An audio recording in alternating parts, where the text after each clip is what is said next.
Go.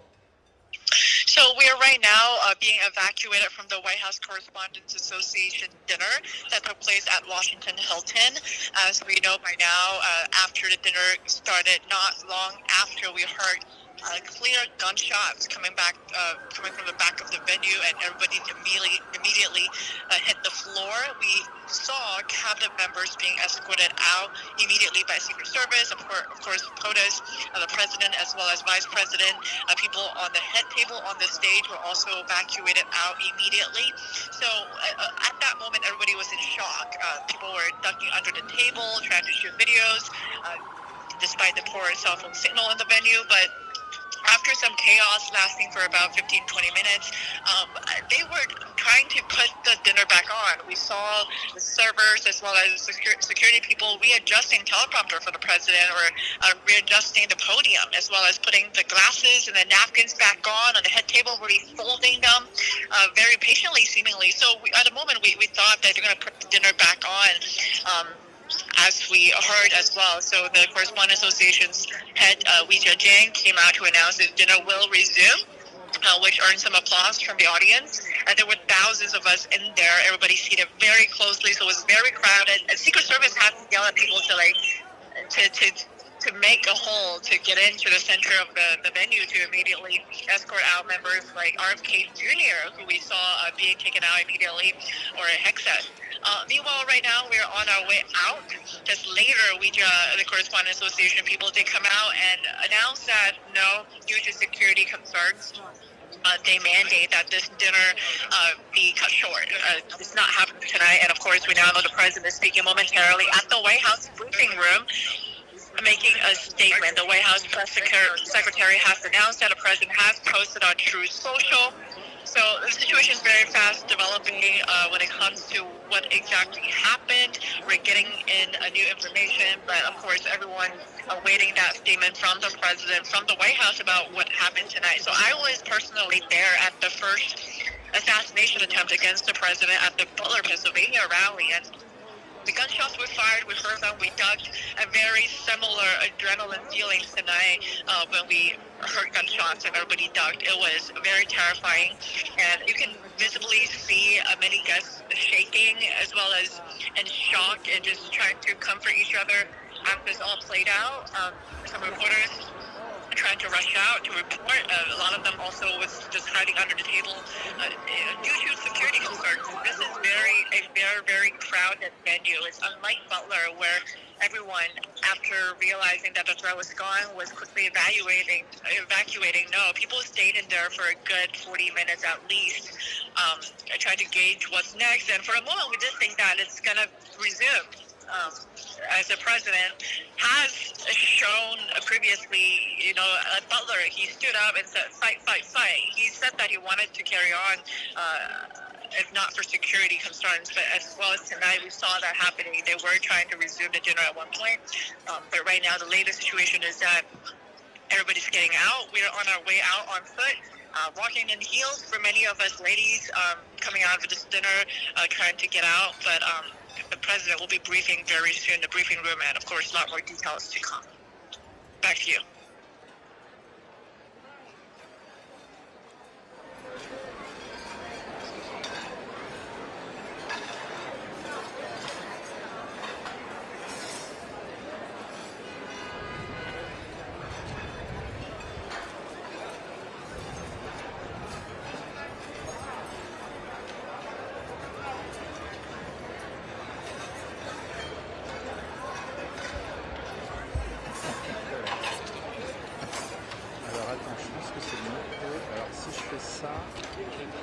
Si je fais ça, tu dois m'entendre. Si je fais ça, je t'entends très bien. C'est parfait. Ok. D'accord, c'est mon premier.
everybody. Exactement. Et puis ce que je peux vous dire par rapport aux autres années, c'est que déjà le dispositif de sécurité dans les rues adjacentes à l'hôtel Hilton était bien supérieur à ce que j'ai pu voir les autres années. Il y avait beaucoup de rues autour et puis là, depuis effectivement quelques minutes, même les piétons ne pouvaient pas fréquenter certaines artères autour de l'hôtel. Et puis c'est vrai que les autres années, j'ai pu voir d'abord, il faut montrer son carton d'invitation très tôt dans la rue, à plusieurs reprises. Ensuite, il faut rentrer. Il y a, bien comme dans un aéroport, il y a des portiques de sécurité dans lesquels effectivement vous devez laisser vos téléphones, vos clés, tous les objets métalliques, les portefeuilles. Donc ça semble complètement ahurissant.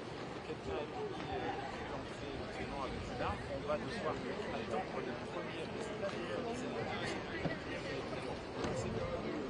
Ce qui a pu se passer, qui est cette personne, comment elle a pu rentrer à cet endroit-là, avec le président, avec le niveau de sécurité présidentiel, avec les services qui avaient fait des repérages, des déminages, comment tout cela a pu se passer pour les questions qui vont se poser dans la prochaine.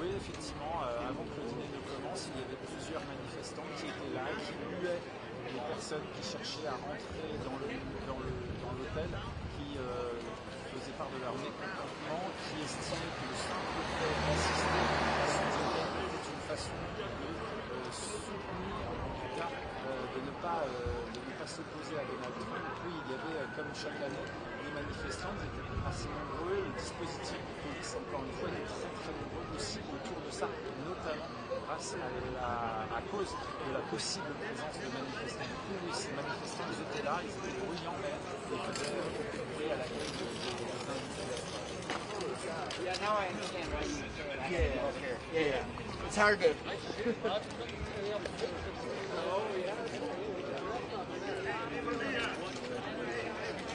Yeah,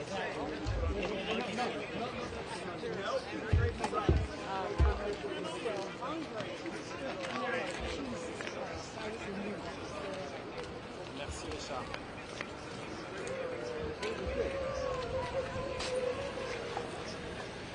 Merci Richard.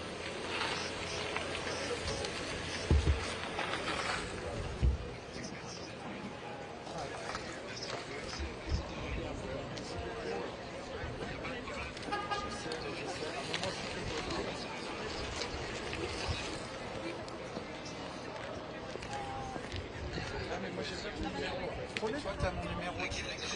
Voilà, passe par accès. Benjamin, tu m'envoies ton numéro? Ouais, ça marche, on fait ça comme ça. C'est compliqué, mais on va y arriver. Allez, à plus. Oui, c'est pas compliqué, il n'y a que des solutions. Tout va. Allez, salut, bye. Ciao. Merci. Bah, écoute, merci beaucoup. Alors, qu'est-ce qui se passe là, du coup?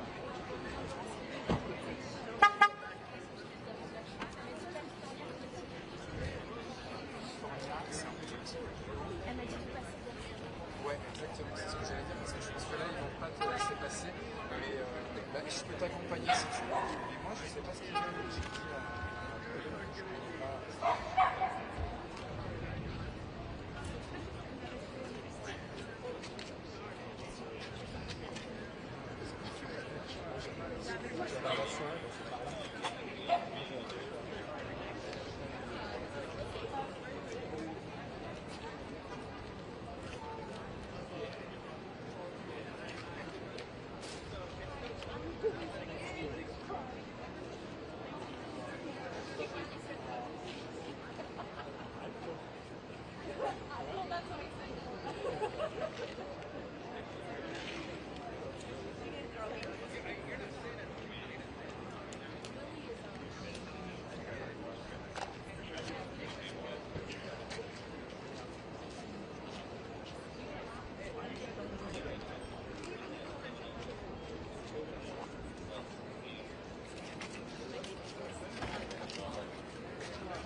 He's got you covered.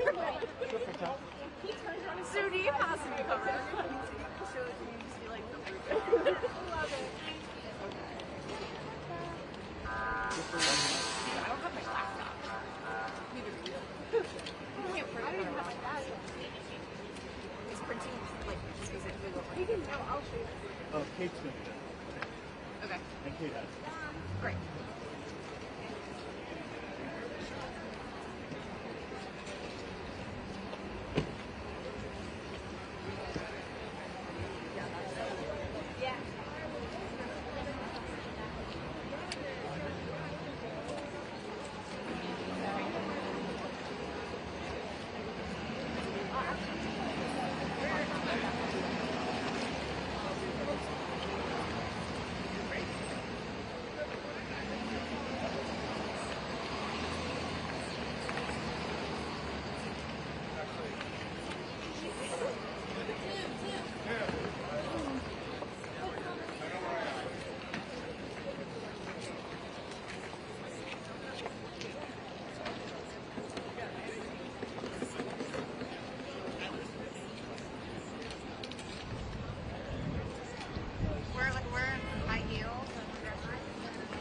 Oh, hey. And good evening. We do have some breaking news tonight. A shooting at the White House Correspondents' Dinner in Washington, D.C. That's after reports of gunfire at the event. A gunman entered the Washington Hilton, rushed past a magnetometer, and opened fire, striking a Secret Service agent in the vest. The agent is okay, and the suspect has been detained but not yet identified. Officials say President Trump, Vice President J.D. Vance, and all cabinet members are safe. And reports just in indicate that law enforcement responded to a possible shooter at the Washington Hilton, though details about the suspect remain unclear at this hour. Several high-profile officials were in attendance, including Treasury Secretary Scott Bessent, FBI Director Kash Patel, Caroline Leavitt, and other members of the Trump administration. The president says law enforcement ordered an evacuation, and a press conference is expected from the White House momentarily. The hotel is a historically significant location. It's the same site where President Ronald Reagan survived an assassination attempt back in 1981. And there on screen, we are waiting for that press conference to kick off any minute now.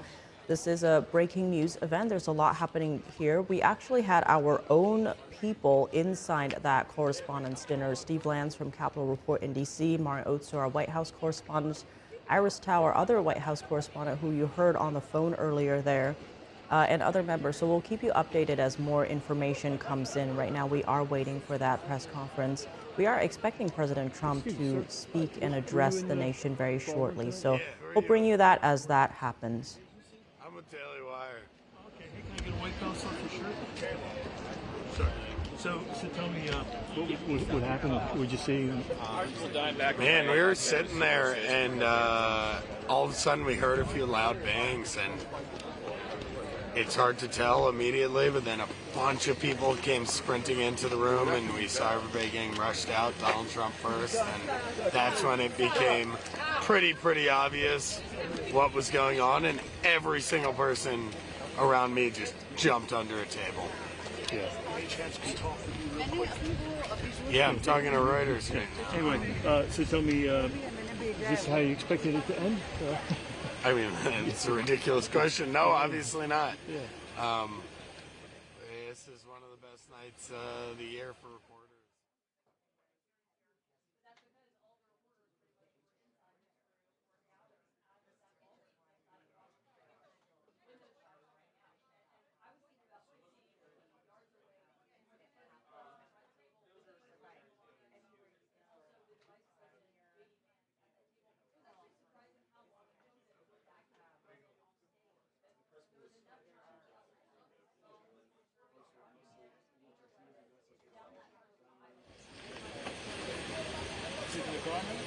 Are you voting too? No, we can't go back inside. We can't get in. We're locked up. Are you voting? Oh, we're in the meeting. We can't go back in there. We're locked up. Yeah, we're in there. We can't get back in. They lock y'all out of your room and stable? So,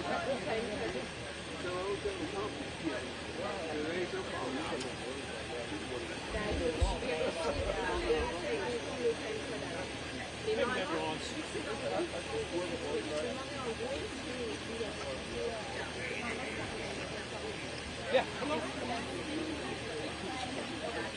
I was in the left. Yeah. What do you want to know?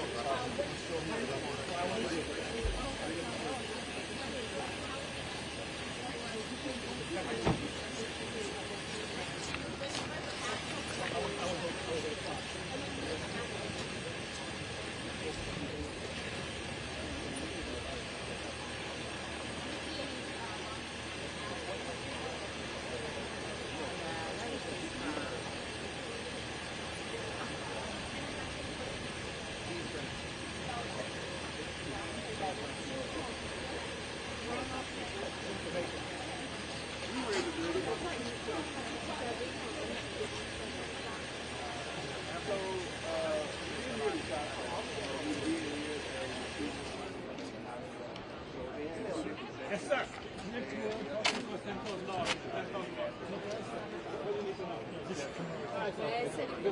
Maybe on the way back, okay? Yeah, cool. I'll be here all night.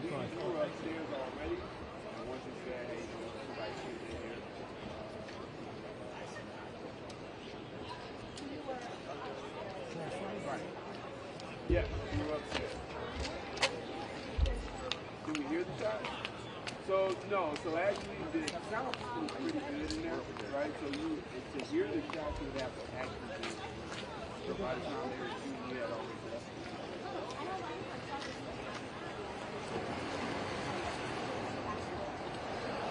The security, I have questions about. I'm not sure if they knew that the president was going to be there, but I don't think that they were really prepared for the president. It didn't seem like that. It seemed like they were more prepared for the president's reception, like they said it was going to be. As far as like the security, yeah, I do have questions. It's like, hey, look, show your tickets.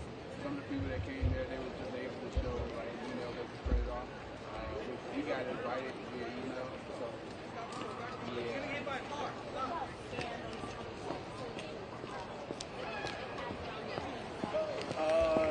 No. No. So you would assume they would be, right? But I don't think they were really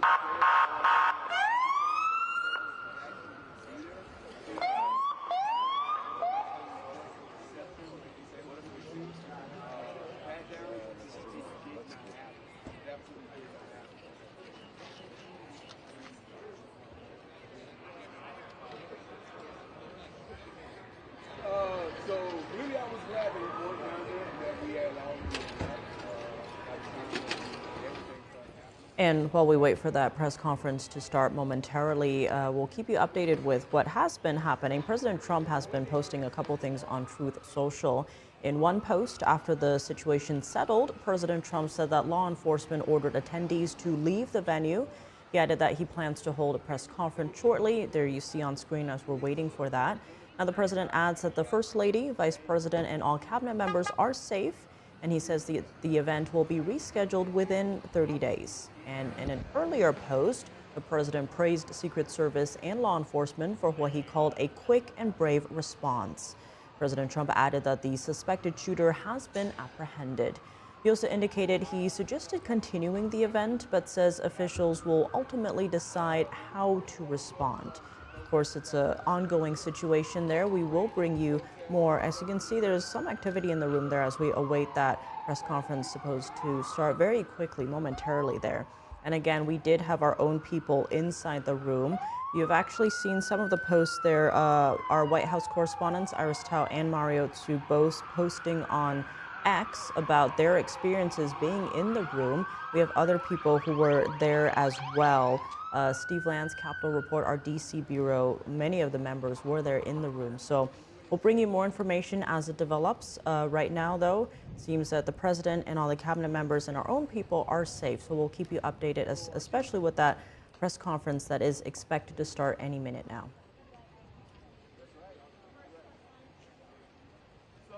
So, So on the bottom corner, you're seeing a lot of sirens. The president is expected to show up in about 2 minutes. So if you're seeing more activity there, could be coming in, as in the president. We are waiting for that speech to start any minute now. We'll be bringing it to you live. We are hearing that it will start within about 2 minutes is what we're hearing right now.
And right now you're seeing several of the reporters and correspondents that are getting seated as we await this press conference by President Trump that's following that shooting outside the White House Correspondents' dinner.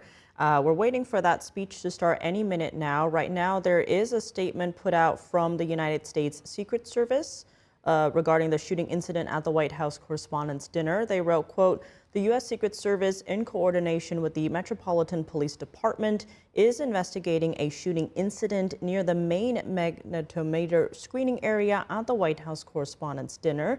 The President and the First Lady are safe, along with all protectees. Now, one individual is in custody at this time. The condition of those involved is not yet known, and law enforcement is actively assessing the situation." President Trump has praised Secret Service and law enforcement for their quick and brave response to this as it was unfolding earlier. Again, we do have our own people who were present in that room as the shots rang out, or at the sounds of the shots rang out. So again, right now you're seeing a lot of the correspondents are seated as we await the president to show up and speak to and address the nation, frankly, in any minute about what happened tonight. So we'll bring you that, as you can see on screen. Any minute now, the president will address the nation.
Well, thank you very much.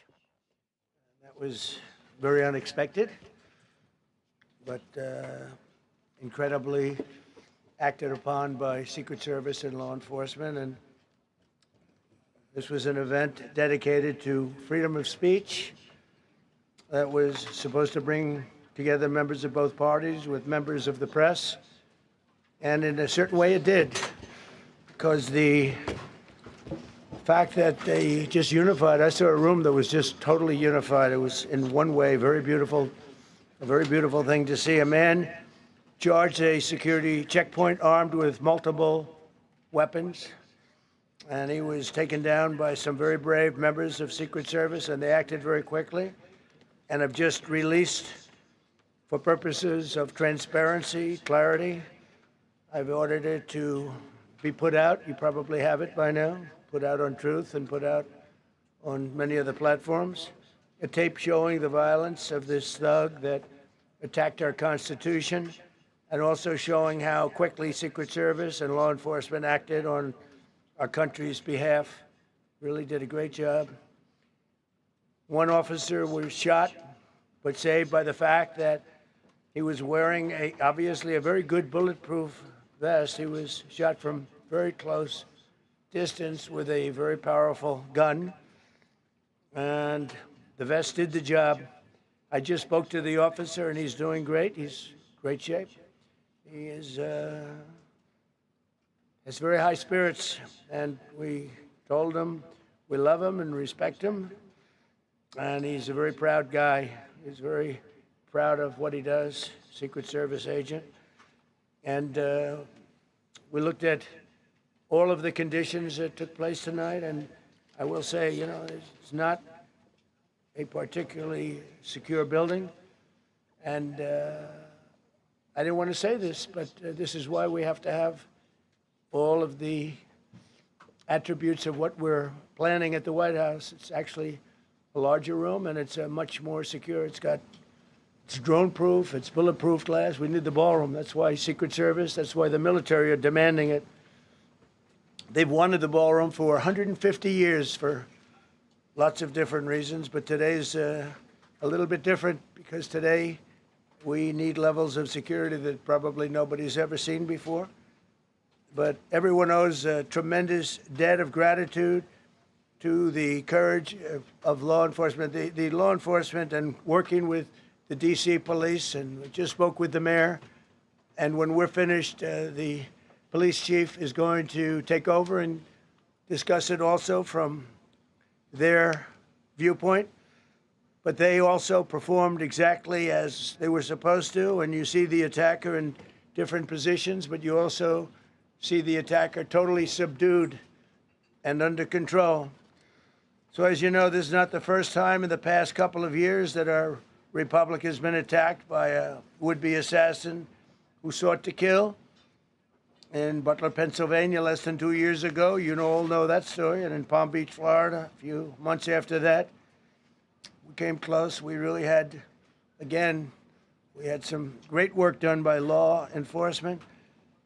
But in light of this evening's events, I asked that all Americans recommit with their hearts in resolving our difference peacefully. We have to resolve our differences. I will say, you had Republicans, Democrats, independents, conservatives, liberals, and progressives. Those words are interchangeable, perhaps, but maybe they're not. But yet everybody in that room, big crowd, record-setting crowd. There was a record-setting group of people. And there was a tremendous amount of love and coming together. I watched, and I was very, very impressed by that.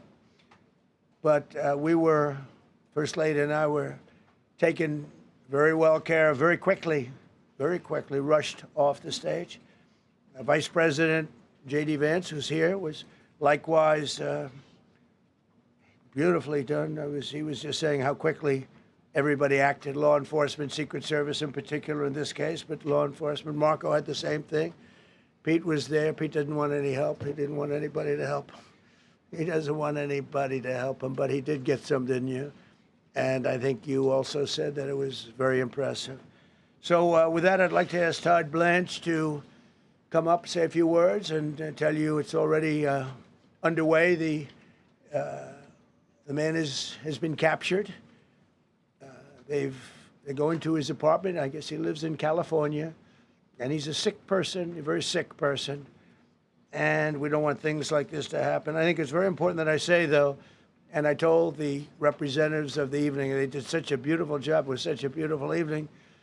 And again, they're talking about free speech in our Constitution. That's what it's all about, not just White House correspondence. It was really based on free speech in our Constitution. But I said very importantly that we'll do it again within the next 30 days, and we'll make it bigger and better and even nicer. So I just want to thank everybody that was involved. I also want to thank the press, the media. You've been very responsible in your coverage. I will say I've been seeing what's been out. You've been very responsible. So Todd Blanche, I'd like to say a few words. I know we're going to have cash, and then you're going to go on. We can ask. I guess we can take a couple of questions. I want to thank the First Lady for. That was a rather traumatic experience for her. There was a lot of action taking place up there very quickly. But again, the response time was really incredible. And we're going to reschedule. We're going to do it again. We're not going to let anybody take over our society. We're not going to cancel things out because we can't do that. We wanted to stay tonight. I will tell you, I fought like hell to stay. But it was protocol. They said, please, sir. Because they didn't know there was a lot of action going on, and they didn't know could there be probably a lone shooter, but we'll find out. We'll find out very quickly.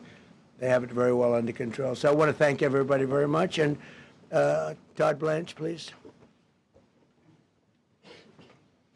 Thank you very much, Mr. President. Tonight you saw the very worst and the very best of this country. You saw the very worst by the actions of that coward that the President just talked about. But you also saw the very best because you saw law enforcement do exactly what they're supposed to do. And you'll see the videos come out, I expect, very shortly, and you'll see law enforcement do exactly what we want them to do. And so I echo what President Trump just said, that we are extraordinarily grateful and appreciative of the men and women of law enforcement that did their jobs tonight, including one who was injured. This investigation is ongoing. I expect you will see charges filed shortly. The charges should be self-evident, given the conduct, but as you'll hear, there will be multiple charges surrounding the shooting, around the possession of firearms, and anything else that we can get on this guy. The investigation is obviously ongoing and just started. There is federal law enforcement already working on search warrants and doing their job, and I don't want to get ahead of them and don't want to get ahead of the work that they're doing even as we speak. Director Patel and I were just on the crime scene a short while ago, and everybody in this room should rest assured that the Metropolitan Police Department, the FBI, Secret Service, everybody's on the scene doing their job. I know that the police chief is going to give an update from the scene as soon as we're finished here, and I obviously will lead the details of what they have learned to him. But in the meantime, I just want to thank everybody in this room for the courage. And I want to thank President Trump for his words, and I promise you, justice will be served. Thank you. Dr. Patel. Thank you, General. Thank you, Mr. President. The President's absolutely right. You saw the best resolve of American law enforcement because you, Mr. President, inspire them 24/7, 365. You give them the resources that they need, and they know that you have their back. And that is a changing dynamic in this country, and that's why you saw brave Secret Service agents respond immediately, swiftly, subdue and take down the suspect, and safeguard the lives of thousands of individuals at that hotel. Thanks to our interagency partnership with the Department of Homeland Security and the Metropolitan Police Department, the FBI was rapidly deployed onto the scene, took over the evidence response unit, is examining all the ballistics that were found on scene to include the long gun and the shell casings. We are conducting witness interviews as we speak. You will hear from our team on the scene there with the mayor and the head of the FBI field division there. But please know what the Attorney General has just said reigns no truer. You saw the very best of America tonight. The very best unite us at a time of uncertainty because we have leadership here with the President and the Vice President that backs law enforcement. And the men and women that I shook their hands on the scene today could not have been prouder to show up on scene. And as the Attorney General said, make no mistake, we are conducting witness interviews. If you have any information whatsoever related to this event, 1-800-CALL-FBI, 1-800-CALL-FBI. No piece of information is too small. No piece of information is inadequate. We will evaluate it all. We will also be conducting interviews of those that were there. And if any of those individuals have information, please come forward to law enforcement or the FBI or the Metropolitan Police Department. We will be examining this individual's background thoroughly. That process has already started. And we are going to ensure that he was either a lone wolf actor or anyone else that was responsible. We will analyze all evidence immediately to make sure that we safeguard this country. Mr. President, Mr. Vice President, thank you for your leadership. Attorney General and Homeland Secretary Merlin, thank you for your partnership in law enforcement. Thank you. Okay, we'll do a couple and then we go to the chief. Madam Chairman, I just want to say you did a fantastic job. What a beautiful evening, and we're going to reschedule. Okay. And after that, it's very tough for her to ask a killer question, right? But you have done a fantastic job. Please. Mr. President, I appreciate it. As you mentioned, it all happened so quickly. Yeah. And I wonder, especially because unfortunately you have experience with these sorts of threats, in that moment when you realized there was a threat and service agents were telling us to get down, can you describe what was going through your mind, how you were feeling in that moment? That's a very good question, actually. It's always shocking when something like this happens. Happened to me a little bit, and that never changes. The fact we were sitting right next to each other, First Lady on my right, and I heard a noise and sort of thought it was a tray. I thought it was a tray going down. I've heard that many times, and it was a pretty loud noise. And it was from quite far away. He hadn't breached the area at all. They really got him. But so it was quite far away, but it was a gun. And some people really understood that pretty quickly. Other people didn't. I was watching to see what was happening. Probably should have gone down even faster. Melania was very cognizant, I think, of what happened. I think she knew immediately what happened. She was saying, "That's a bad noise," and we were whisked away along with other people, but we were really whisked away. And again, the performance of the Secret Service and the police, all of the law enforcement, I thought was really good. So it was very quick. There wasn't a lot of time to be thinking, because it was a matter of seconds before we were out the door and gone into an area. We very much, and you wanted to too, we very much wanted to continue it, because I don't like to let these sick people, these thugs, these horrible, horrible people, change the fabric of our life, change the course of what we do. So we held out. You were there. We held out right till the end, but they didn't want to take a chance, and I understand there was protocol. But we're going to be doing one hopefully within the next 30 days or sooner, and I am ready, willing, and able. And I was all set to really rip it. And I said to my people, this would be the most inappropriate speech ever made if I said one. So I'll have to save it. I don't know if I could ever be as rough as I was going to be tonight. I think I'm going to be probably very nice. I'll be very boring the next time, but we're going to have a great event. And you did a fantastic job. Thank you very much. Peter, go ahead. Thank you, President Trump. There's a report in the New York Post that this assailant assembled his weapon somewhere on site at the hotel. What do you think about that? And I ask respectfully, why do you think this keeps happening to you? Well, you know, I've studied assassinations, and I must tell you, the most impactful people, the people that do the most, you take a look at the people, Abraham Lincoln, I mean, you go through the people that have gone through this where they got them, but the people that do the most, the people that make the biggest impact, they're the ones that they go after.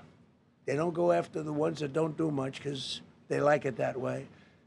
And when you look at the people that have either, whether it was an attempt or a successful attempt, they're very impactful people. Just take a look at the names there, the big names. And I hate to say I'm honored by that, but I've done a lot. We've done a lot. We've taken this country, and we were a laughingstock for years, and now we're the hottest country anywhere in the world. We've changed this country. And there are a lot of people that are not happy about that.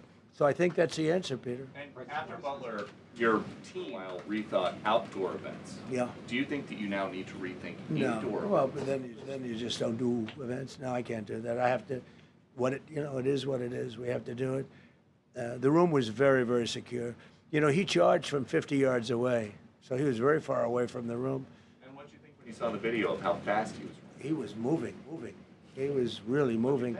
And the reaction time was great. Boy, those guys, they had their guns drawn literally by the time he was there. They were shooting. That's right. I thought they were very impressive. And if I didn't, I'd let you know. I'm not going to be, I would not stand for that. No, I thought they were very impressive. Thank you, President Trump, and thank you for updates on the suspect earlier. Were you aware of any threats? Was your team aware of any threats beforehand? And do you believe you were the target of this tonight? I guess. I mean, these people they're crazy. They're crazy. And, you never know. He was very far away from me. He had to go through a lot. We had resources all over. We had resources sitting at tables, literally in disguise, sitting maybe at your table, who knows? But we had people all over the room, so he had a long way to go. That was really a first line of defense, and they got him. And they really, they acted incredibly. No, there was no notification. We had no idea. Go ahead, Kevin. Do you know any political motivations from this? Well, you never know. Now, we'll be able to tell you that maybe by tomorrow or the next day. He's in custody, and they're asking him a lot of questions. I guess they're going over, Todd, and they're already at his apartment. He lives in California. Yes, sir. And they're over there, so they'll be able to tell you. Thank you, Caitlin. President Trump, did the suspect say anything or is wearing anything that would allege some type of motive here? Nothing, no. I mean, he was a guy who looked pretty evil when he was down. They had him down. He was fighting hard. He was in my opinion, a sick person. Who would do that but a sick person? But I think you're going to find everything about him. No reason to talk about it now. But tomorrow at this time, long before this time, you're going to know a lot of things about him.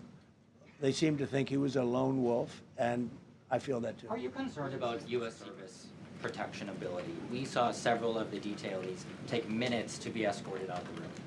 No, they acted very quickly. No, I was very impressed by Secret Service. I mean, I'm the one, and Mark Wayne, you would agree with that, I think. Absolutely. I'm the one that would complain. You don't have to complain for me. I would be complaining. I'd be up here right now saying they didn't do their job. Oh, believe me, because, it's my life, and I want to live because I want to make this country great. That's why I want to live.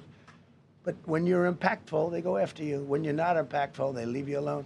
Okay, a couple of more. Go ahead, please. Is there any indication that this shooting could have been linked to the war in Iran? I don't think so, but you never know. We're going to know a lot. We have the best people in the world working on it, and we're going to know a lot. Please. Mr. President, there's a lot. You, as well as some of us who have covered Butler, experienced another horrific day 2 years ago. Yeah. What felt similar? You had the First Lady with you today. What felt different? And you have another 2+ years in office. Are you concerned about something like this happening Well, I again? can't be concerned. I can only get great people. They did the job, in my opinion, a much better job than Butler. Butler had one weak spot that we all know about. Somebody should have been up there. But even Butler, we had our sniper on our side within 4.2 seconds from a distance of about 400 yards, one shot, and he was gone. And if he didn't do it, now, he's David. His name was David. I say, hello, David, every time I see him. David, I like you very much, David. But think of that. Now, if he doesn't hit him, and he hit him right between the eyes from 400 yards without any notice, nobody knew. He heard a sound. He looked over, and there was actually a tree that was somewhat in his way. You know the story very well. And he aimed, he fired, and if he didn't do that, beyond me, you would have had a lot more people killed. We lost one great person and 2 people very badly hurt. They're okay now. But no, that was, so in a sense, it was pretty amazing the job they did. But they did have that one weak spot, as you know. They should have had that covered. Tonight they had everything covered very quickly. And he was fast. He was running full blast, and they got him before they got any further. I was very far away. You know, he hadn't anywhere close to breach the doors of the ballroom. The ballroom was sealed, and everybody in there. That's why once those doors opened, they didn't want to do tonight. If the doors weren't opened, we could have probably done it tonight. But I think we're much better off rescheduling. Yeah, please. Mr. President, for you and perhaps Lon as well, what is the level of confidence that this was a lone actor, and has the suspect made any statements to police while in custody? Yeah, I think it's just it's my profession. We have great professionals up here and outside that have been working with us. My impression is he was a lone wolf, whack job. These are crazy people. These are crazy people, and they have to be dealt with. We had that in the second attempt, as you know, and he's spending life in prison. Because if you let him out, they'll probably, if he serves 10 years or 15 years, you let him out, he'll probably try it again with somebody else. They're sick people. We have a lot of sick people. But you're going to know, I think very shortly, you're going to know, Todd, a lot about him. You're going to know a lot about him. Yeah, a couple of more. Yeah, please, go ahead. Are you concerned about political violence? This could be politically motivated. All violence. I'm concerned about everything. Look, but I can't be so concerned that you can't function. No, I'm here. It's a dangerous profession. You know, I tell the story, race car drivers, I think it's very dangerous. So if you take 1% and then take about 10% of 1%, just to break it down very easily, they die. So much less than 1%, 10% of 1%. I think bull riding is very dangerous. If you take about the same, 10% of 1%, much less than 1%. But if you take presidents, it's 5.8%. And about 8% are shot at. So nobody told me this was such a dangerous profession. If Marco would have told me, maybe I wouldn't have run. Maybe I would have said, I'll take a pass. No, it's a dangerous profession, but I don't view it that way. Look, I'm here to do a job. It's part of the job. It is a dangerous, I can't imagine that there's any profession that's more dangerous. But I love the country, and I'm very proud. I'm very proud of the job we've done. You see what's happened. We have a great country. We've got, I think, the most successful, the hottest country anywhere in the world. This happened over a period of just a year, and we're going to do great things. But with that come risks. There's no question about it. Yeah. So much political violence, not just aimed at yourself, but at other members of Congress, state house speakers, you name it.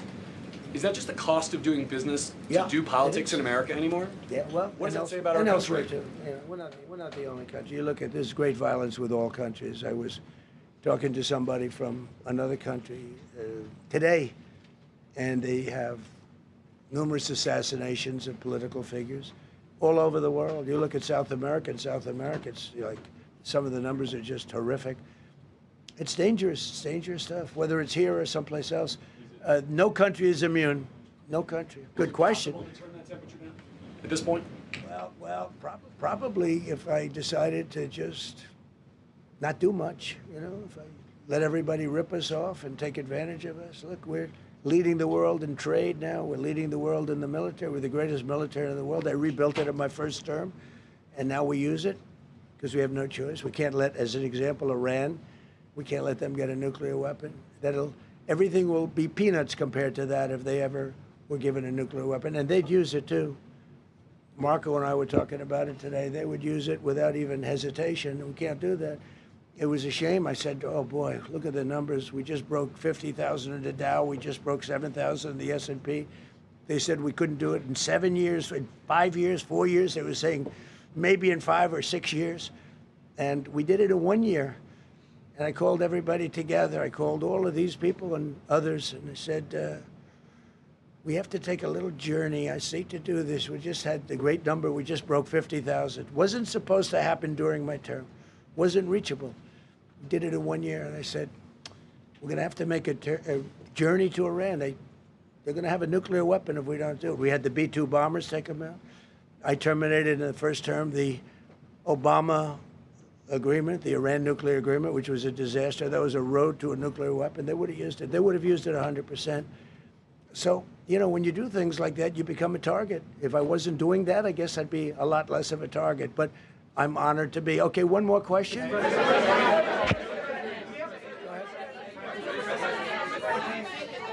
Yeah, go ahead. Thank you, President Trump. Thank you, President Trump. Do you know how the gun was brought into the hotel? And also, how does this event impact you as the leader of our country? Do you think it will change your I leadership? like not to think about it. I lead a pretty normal life, considering, you know, it's a dangerous life. I think I handle it as well as it can be handled. I think a lot of other people, you know, you read stories where they become basket cases. To be honest with you, I'm not a basket case. I really take it as it is. I do it for the country. I'm not doing it for any other reason. I have a first lady who's doing a terrific job. She loves the country, and she recognizes it better than anybody. She's told me numerous times. She said, "You are in a dangerous job," but that goes along with her too. I mean, it's dangerous for her too. We sat there tonight. We heard that noise, and it was either a tray or a bullet. I was hoping it was a tray, but it wasn't. And again, we had some very brave people doing a great job, so we're very proud of them and happy with them. I just want to thank everybody. They will be able to give you all that information as to the names and everything else. I think we released the names already. Most of you would have it, but his name. We appreciate it. I see so many tuxedos and beautiful dresses. It was a little different evening than we thought, but we're going to do it again, and we have a great chairman who we're so proud of, and we have to make it better. We'll make it safer, I guess, right? But we're going to make it even better. Okay, thank you very much. Thank you. About how impactful this was. Can we hear from her about? Well, honey, would you want to say something? Okay. One in the back, sir. Millions of people across the globe watching you. You demonstrated courageous leadership, and thank God you're alive. All of us are alive today. What is the message that you want to give to the world that this should change? What corrective measures can we take from here on? So. Well, all you can do, look, I don't care how many people you have, how good they are. They can be the greatest people. You have the greatest security in history. If you have a whack job who's got a brain, but it's a little bit distorted or a lot distorted, they can make trouble. I would say, Pete, right? You know, they can make trouble. Some of these people are of genius level IQ, and they're nuts. So it can be trouble. So you do absolutely the best. You get the best. We have the best people. Well, look, it was proven tonight. He started running from 50 yards, and he was fast. He was like a blur on tape.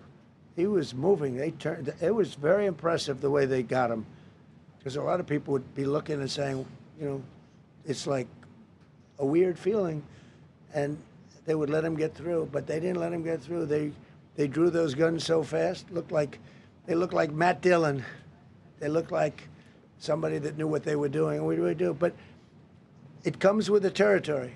And if you want to do a great job, I really believe that. And you take a look at what's happened to some of our greatest presidents, and it doesn't happen to people that don't do anything. And it's not going to deter me from winning the war in Iran. I don't know if that had anything to do with it. I really don't think so, based on what we know. But we're going to continue to do a great job. That's all I can do. Thank you. I'll see you tomorrow. Thank you. Thank you. Thanks, President Trump. Thank you. Glad you're okay.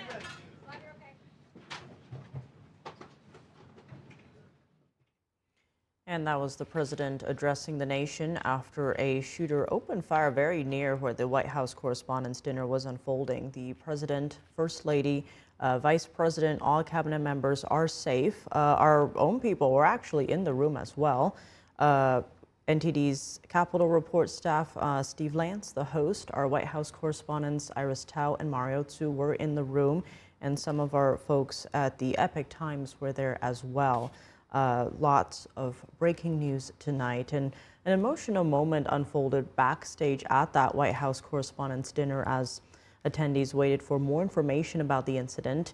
Erica Kirk, wife of Charlie Kirk, was seen running through the area in tears, saying, "I just want to go home." That's according to a poll report. She was escorted out of the building as guests were being held, and security continues assessing the situation. And here's actually a clip of Janine Perot, the U.S. Attorney for the District of Columbia, describing what she experienced immediately after the incident. Take a listen. I'm at the Washington Hilton. I've been taken out of the main ballroom after the sound of the shots fired. The Secret Service is now in charge of this building, this hotel. I just spoke to Mayor Muriel Bowser. She is on her way, and Chief Jeffrey Carroll is on his way.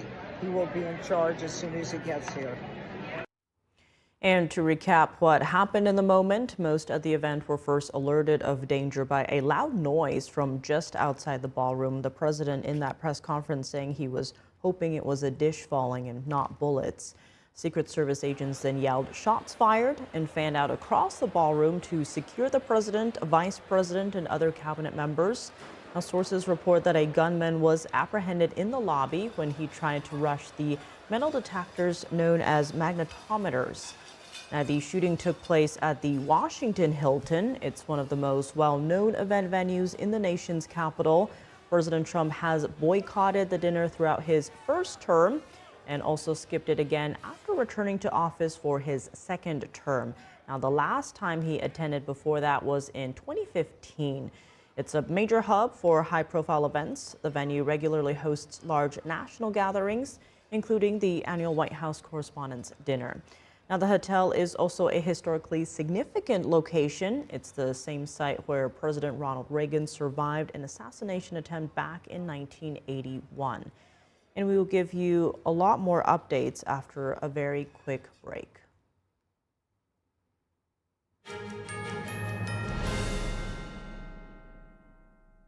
Introducing the Quest Wise Soothing Herbal Eye Patches. It comes with 30 pairs and can be used to help combat tired and strained eyes. The natural herbal formula provides a cooling, minty, and refreshing effect that stimulates natural tears and awakens your tired eyes. Placing the eye patches around your eyes helps to reduce dryness and massages acupuncture points. They can be worn while reading, studying, using electronics, and provide hours of long-lasting relief.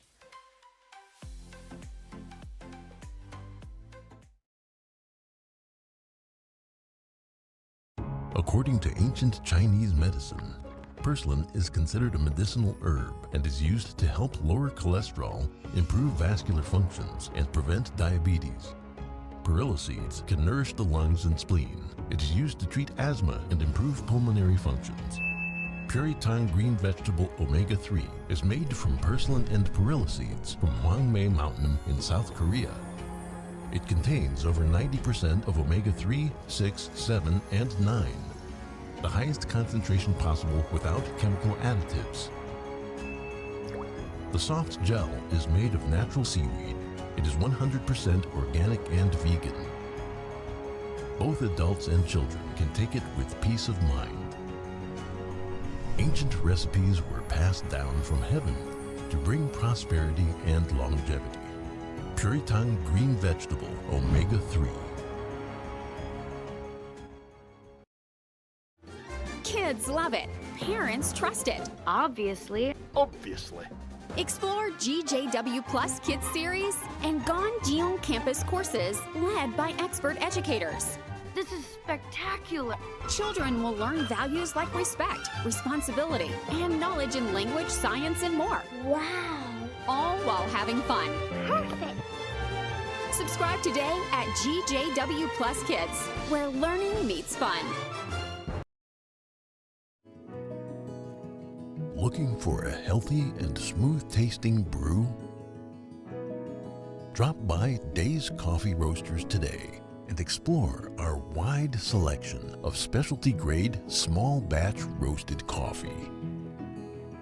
Home to North America's first enzyme-fermented coffee, we source a wide selection of specialty-grade coffee beans from around the world and our baristas are ready to craft your customized brew. Visit Days Coffee at 28 North Street, Middletown, New York. Come experience a brew like no other.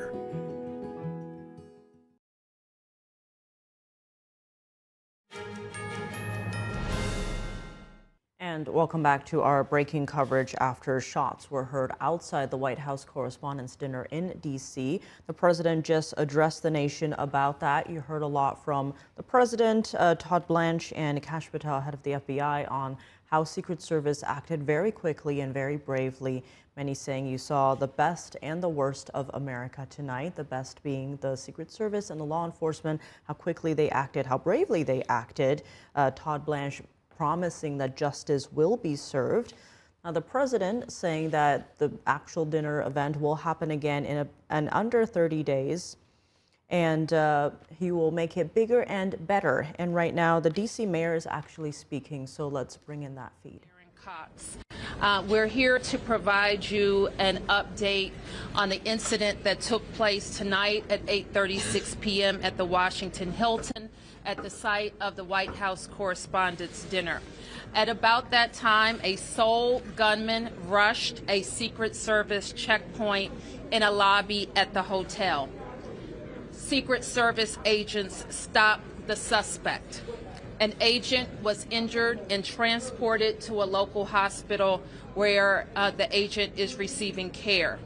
The suspect is also transported to a local hospital where he is being evaluated. The president returned safely to the White House, as you know. We are so very thankful to members of law enforcement who did their jobs tonight and made sure that all guests were safe. We have no reason to believe at this time that anyone else was involved.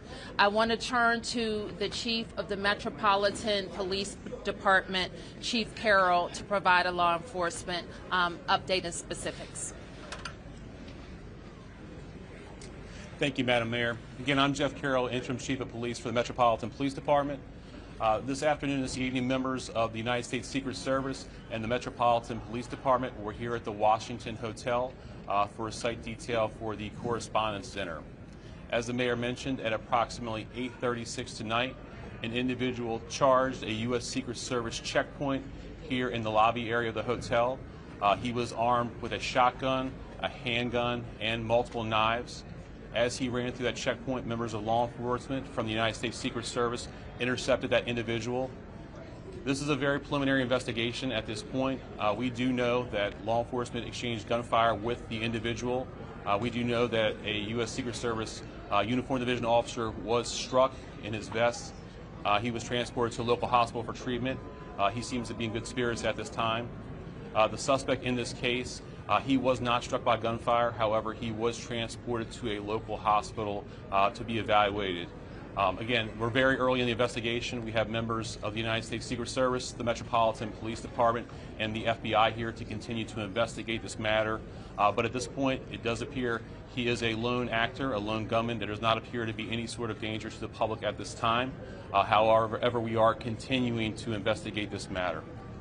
At this point, I will turn it over to, I believe, the FBI. Hi, good evening. I'm Darren Cox, the Assistant Director in charge of the FBI's Washington Field Office. The American public should be proud of the quick response and heroic actions from law enforcement officers tonight to keep the American public safe. Their actions are absolutely heroic. The public should also rest assured that there will be no stone unturned during this investigation. The FBI currently has our Joint Terrorism Task Force here on scene, along with our Criminal Division, our Crisis Response Team, and agents from across the country are working on any leads that may come in this investigation. Anyone with tips in this investigation should call 1-800-CALL-FBI. Thank you. Director Kern. Thank you. My name is Sean Kern. I'm the Director of the Secret Service. Tonight, we saw exactly what our brave men and women do each and every day to protect our protectees It's not easy, and I will tell you that they performed admirably. We got to see what they do, and that individual, when he charged a checkpoint, was apprehended. It shows that our multi-layered protection works, and I'm grateful to our partners that help assist us with building these sites and protecting these sites. Very fortunate that this officer is alive, is being observed, and I'm grateful that the President reached out to this officer and spoke with him earlier. I ask everybody to pray for him and all of our officers and agents that were involved, and I will tell you, we will continue with the mission. Thank you. Thank you. Judge Pirro. I'm Janine Pirro. I'm the United States Attorney. Right now, the defendant is being charged with 2 counts, 924C, using a firearm during a crime of violence, and a second crime under 111, which is assault on a federal officer using a dangerous weapon. Now, as you all know, there was an individual, a uniformed Secret Service officer, who fortunately, he is doing all right and he will be fine. But it is clear, based upon what we know so far, that this individual was intent on doing as much harm and as much damage as he could. And thankfully, because of the checkpoint right outside the ballroom, where thousands of people were situated to hear the President of the United States, because that checkpoint worked, there was no one who was injured when it was clear where this defendant was going. Now, I want to make one comment. As a participant, someone who was in the ballroom, who came this evening to be part of a very lovely event at the White House Correspondents' Dinner, I, for the first time, was in a situation where there were shots fired, shots heard, and a whole room went silent. When I lifted my head and when I looked up, every law enforcement officer was out there as we all had our heads down, thousands of them. These are the men and women every day who do what they do silently, and they do it with courage and with dignity. Thank God for our partners, the FBI, the Secret Service, the Metropolitan Police. All of them tonight acted so quickly that they prevented what could have been a horrific event where we were all sitting there in one room. The defendant will be arraigned on Monday in federal district court. But make no mistake, there will be many more charges based upon the information that we are learning in this very fluid situation. Thank you. We'll take a few questions. Right here in the front, right here in the front. That this suspect is specifically targeting the president, and is he talking to law enforcement now? Sure. So at this point, what we know is we know the individual charged the checkpoint with a firearm in his hand. We know he was running in the direction of the ballroom that the president was in, as well as other cabinet members. So what his specific motivation was, we can't say at this point. However, as we continue to investigate that, we'll continue to work towards that. Chief, when you say here, there seems to have been a lack of authorization to come to this event. Was this a failure on the Secret Service? What we have here is a multi-layered approach. The director spoke about it. We have officers on the outside from the Metropolitan Police Department, along with the escort. The inside portion of any presidential site is handled by the Secret Service and law enforcement partners. This is a multi-layered approach. The point of this checkpoint is to intercept individuals that were there, and what we see in this case is when he reached that checkpoint, Secret Service agents and law enforcement engaged him immediately. They were able to bring him into custody and prevent anyone from being harmed.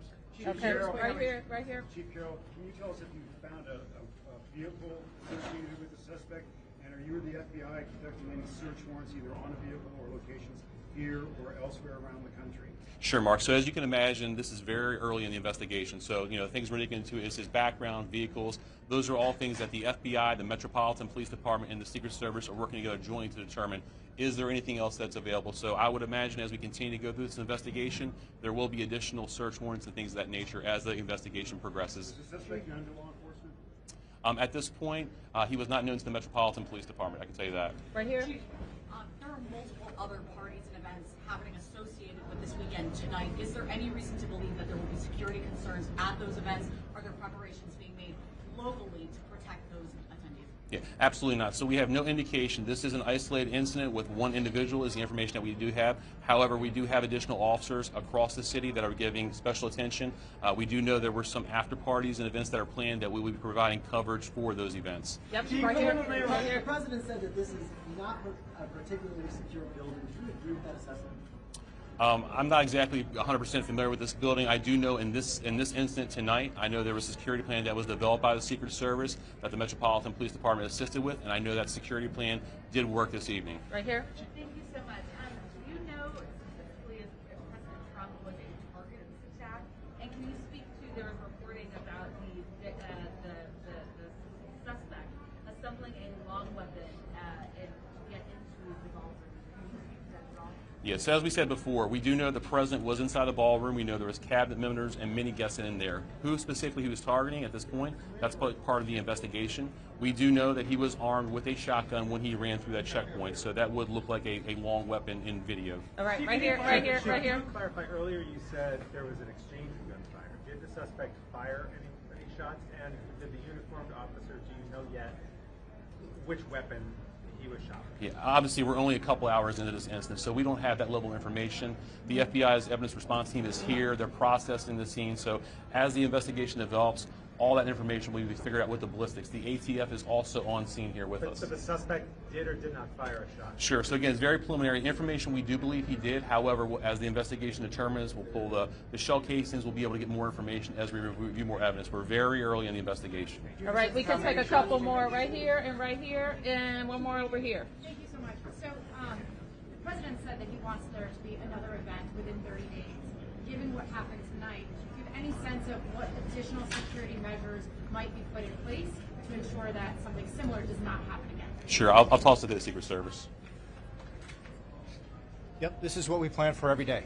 So we take each and every case and we evaluate it, and we do site assessments. And that's why we go out and build these sites per what the event is, and that's how we go about our business. So will there be any changes or added measures given that this did happen? We're going to have to evaluate this evening. Thank you. Chief, was there any indication how the suspect got into the hotel? Was it a guest here? Are you searching rooms?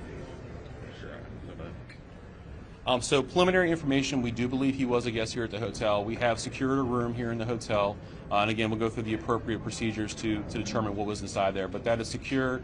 At this point, like I said, we believe he is the only suspect in this case. Okay. To jump on that question, I understand the multi-approach to security, but to walk in with a weapon of that caliber and get all the way to the ballroom, which is on the lower level, seems to be quite an extraordinary feat. How does that happen? Sure. So again, I mean, we're very early in the investigation, so we'll have to determine, we'll go through video across the hotel to figure out how the gun got in, how it got down here. Those things will come through the investigation. At this point, we don't have that level of detail. Okay, last one. Yes, video appears to show the president falling down when he was being escorted out. Was he injured at all during his evacuation? No, we don't have any information that he was injured. All right. Could you clarify how he was detained? If he was not shot, could you clarify how he was detained? Sure. So law enforcement right here in this very area, they actually tackled him to the ground and handcuffed him. How many people were in the hospital? Can you give us his name? Not at this time. We will release his name, Mark, once we have all the information. Again, we're still running a lot of things down. How many people Judge. In the hospital, so we have the Uniform Division Secret Service officer who's being evaluated at the hospital who took a round to the vest, and the suspect is being evaluated, but he was not struck by gunfire. Just right here, are you looking at any terrorism charges? Well, as the chief just indicated, we're very early in this investigation, but make no mistake, if there is anything like that, we will find it and we will file it. Thank you, guys. Thank you. Thank you. Thank you.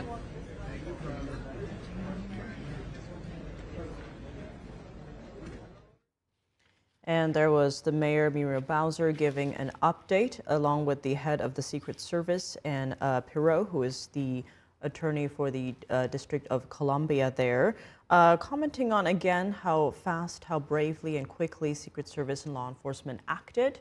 Perot saying that the checkpoints worked as they intended because the shooter never got past that into the main hall where President Trump and all of the attendees were.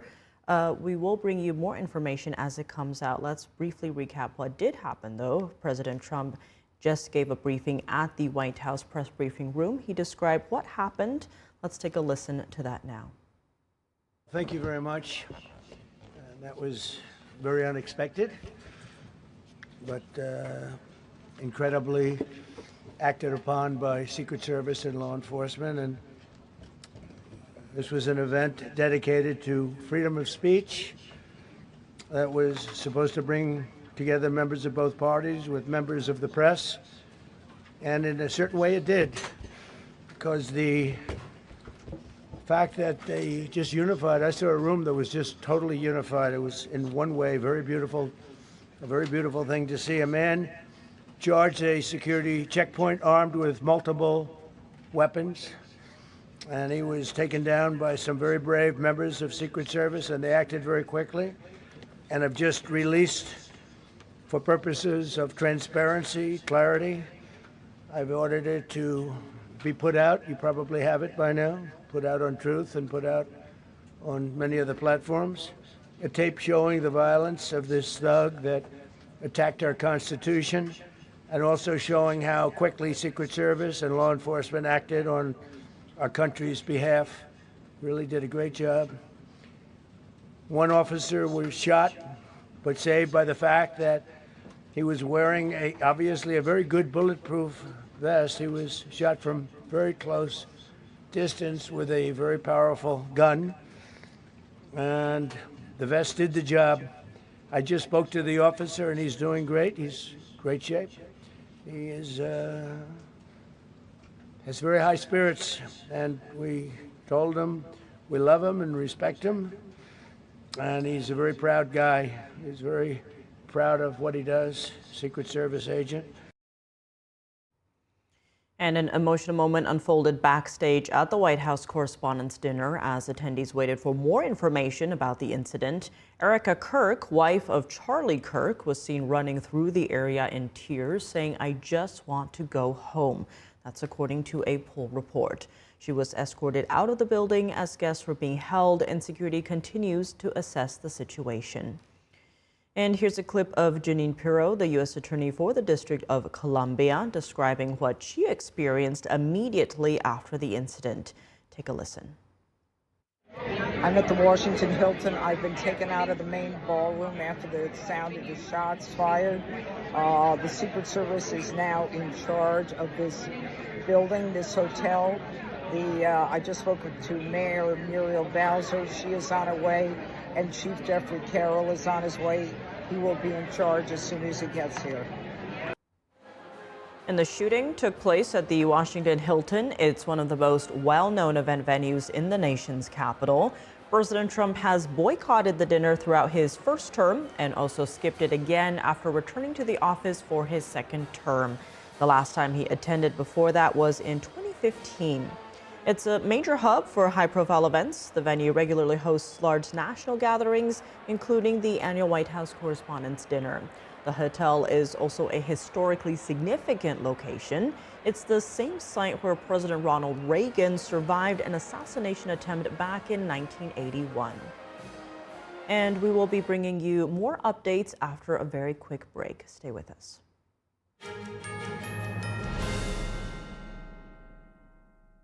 Introducing the Quest Wise Soothing Herbal Eye Patches.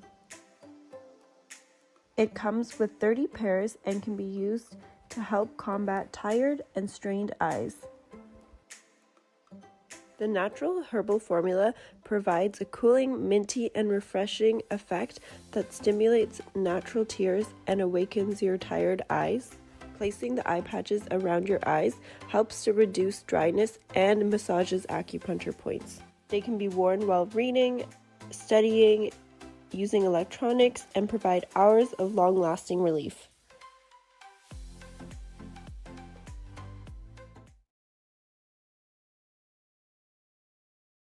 According to ancient Chinese medicine, purslane is considered a medicinal herb and is used to help lower cholesterol, improve vascular functions, and prevent diabetes. Perilla seeds can nourish the lungs and spleen. It is used to treat asthma and improve pulmonary functions. Puritine green vegetable omega-3 is made from purslane and perilla seeds from Hwangmae Mountain in South Korea. It contains over 90% of omega-3, 6, 7, and 9. The highest concentration possible without chemical additives. The soft gel is made of natural seaweed. It is 100% organic and vegan. Both adults and children can take it with peace of mind. Ancient recipes were passed down from heaven to bring prosperity and longevity. Puritan green vegetable omega-3. Kids love it. Parents trust it. Obviously. Explore GJW Plus Kids Series and Ganjiang Campus courses led by expert educators. This is spectacular. Children will learn values like respect, responsibility, and knowledge in language, science, and more. Wow. All while having fun. Perfect. Subscribe today at GJW Plus Kids, where learning meets fun.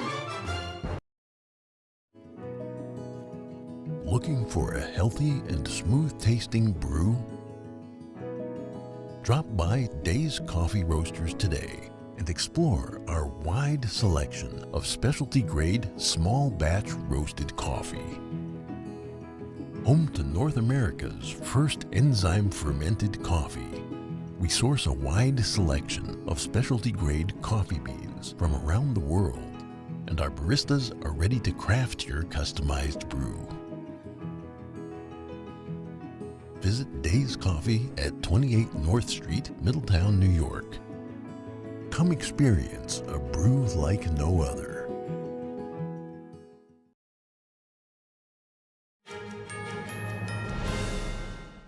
And welcome back to our special breaking coverage of a shooting outside the White House Correspondents' Dinner in D.C. President Trump actually just gave a briefing at the White House press briefing room where he described what happened. Let's take a listen. Thank you very much. That was very unexpected, but incredibly acted upon by Secret Service and law enforcement. And this was an event dedicated to freedom of speech that was supposed to bring together members of both parties with members of the press.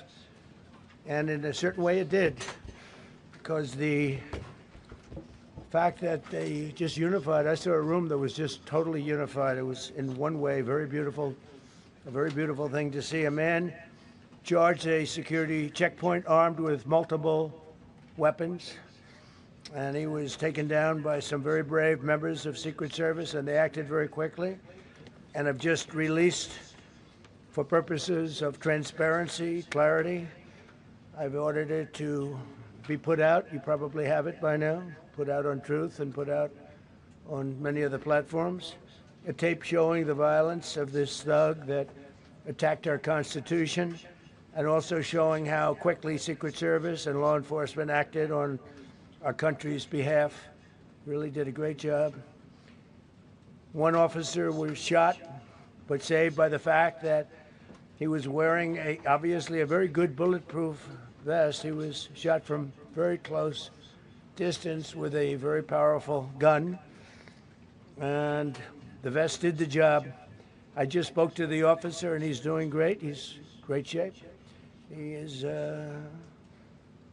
has very high spirits, and we told him we love him and respect him, and he's a very proud guy. He's very proud of what he does, Secret Service agent.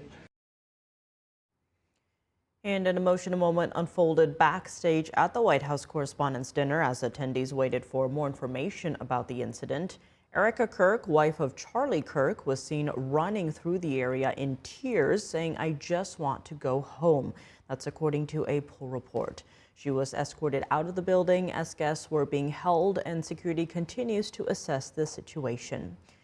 And here's a clip of I'm at the Washington Hilton. I've been taken out of the main ballroom after the sound of the shots fired. The Secret Service is now in charge of this building, this hotel. I just spoke to Mayor Muriel Bowser. She is on her way, and Chief Jeffrey Carroll is on his way. He will be in charge as soon as he gets here. And the shooting took place at the Washington Hilton. It's one of the most well-known event venues in the nation's capital. President Trump has boycotted the dinner throughout his first term and also skipped it again after returning to office for his second term. The last time he attended before that was in 2015. It's a major hub for high-profile events. The venue regularly hosts large national gatherings, including the annual White House Correspondents' Dinner. The hotel is also a historically significant location. It's the same site where President Ronald Reagan survived an assassination attempt back in 1981. And we will be bringing you more updates as we get more information. We'll keep you updated right after this quick break. Stay with us.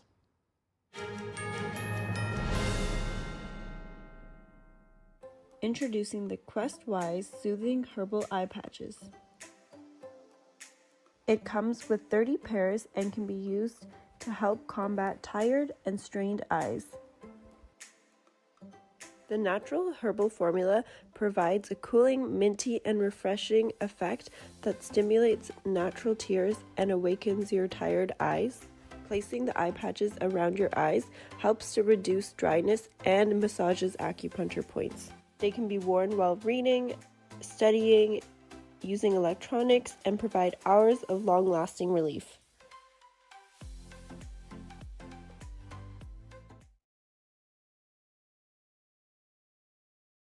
According to ancient Chinese medicine, purslane is considered a medicinal herb and is used to help lower cholesterol, improve vascular functions, and prevent diabetes. Perilla seeds can nourish the lungs and spleen. It is used to treat asthma and improve pulmonary functions. Puritang green vegetable omega-3 is made from purslane and perilla seeds from Hwangmae Mountain in South Korea. It contains over 90% of omega-3, 6, 7, and 9, the highest concentration possible without chemical additives. The soft gel is made of natural seaweed. It is 100% organic and vegan. Both adults and children can take it with peace of mind. Ancient recipes were passed down from heaven to bring prosperity and longevity. Puritang green vegetable omega-3. Kids love it. Parents trust it. Obviously. Explore GJW Plus Kids Series and Ganjiong Campus courses led by expert educators. This is spectacular.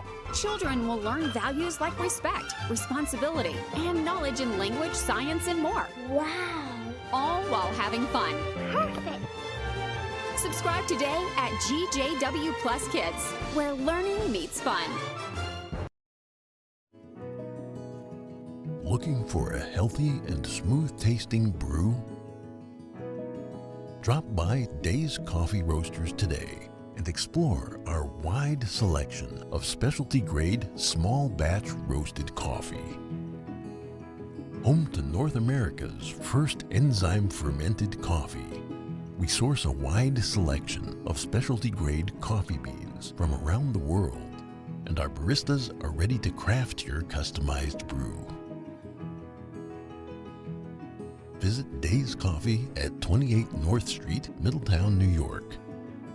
Come experience a brew like no other.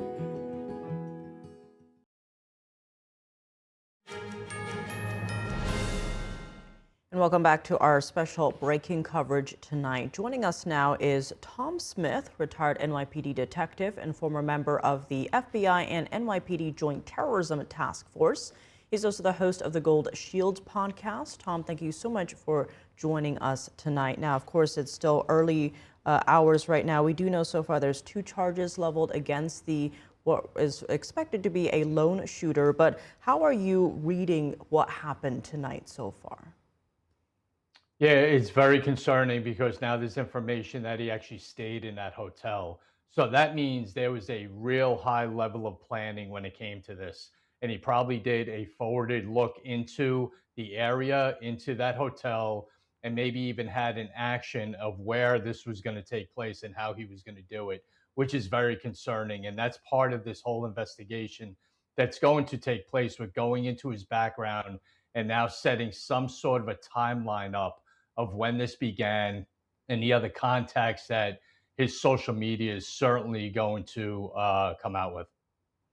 course, a lot of questions right now. There's been a lot of questions on how the shooter got through. It does sound like right now, as you just mentioned, right, that seems like he was inside the hotel. Now, Pirro, the AG for District of Columbia, is saying that the checkpoints worked. We're seeing videos earlier of the shooter running there. And then you've heard, of course, President Trump's talking about the speed of Secret Service and law enforcement responding. How are you reading the speed? And of course, there's a lot of talk on that. This was the best of us that you saw on display tonight. But what's your reaction to how that unfolded? Yeah, it certainly was. These are the men and women who protect us every single day. And this is what they're trained to do.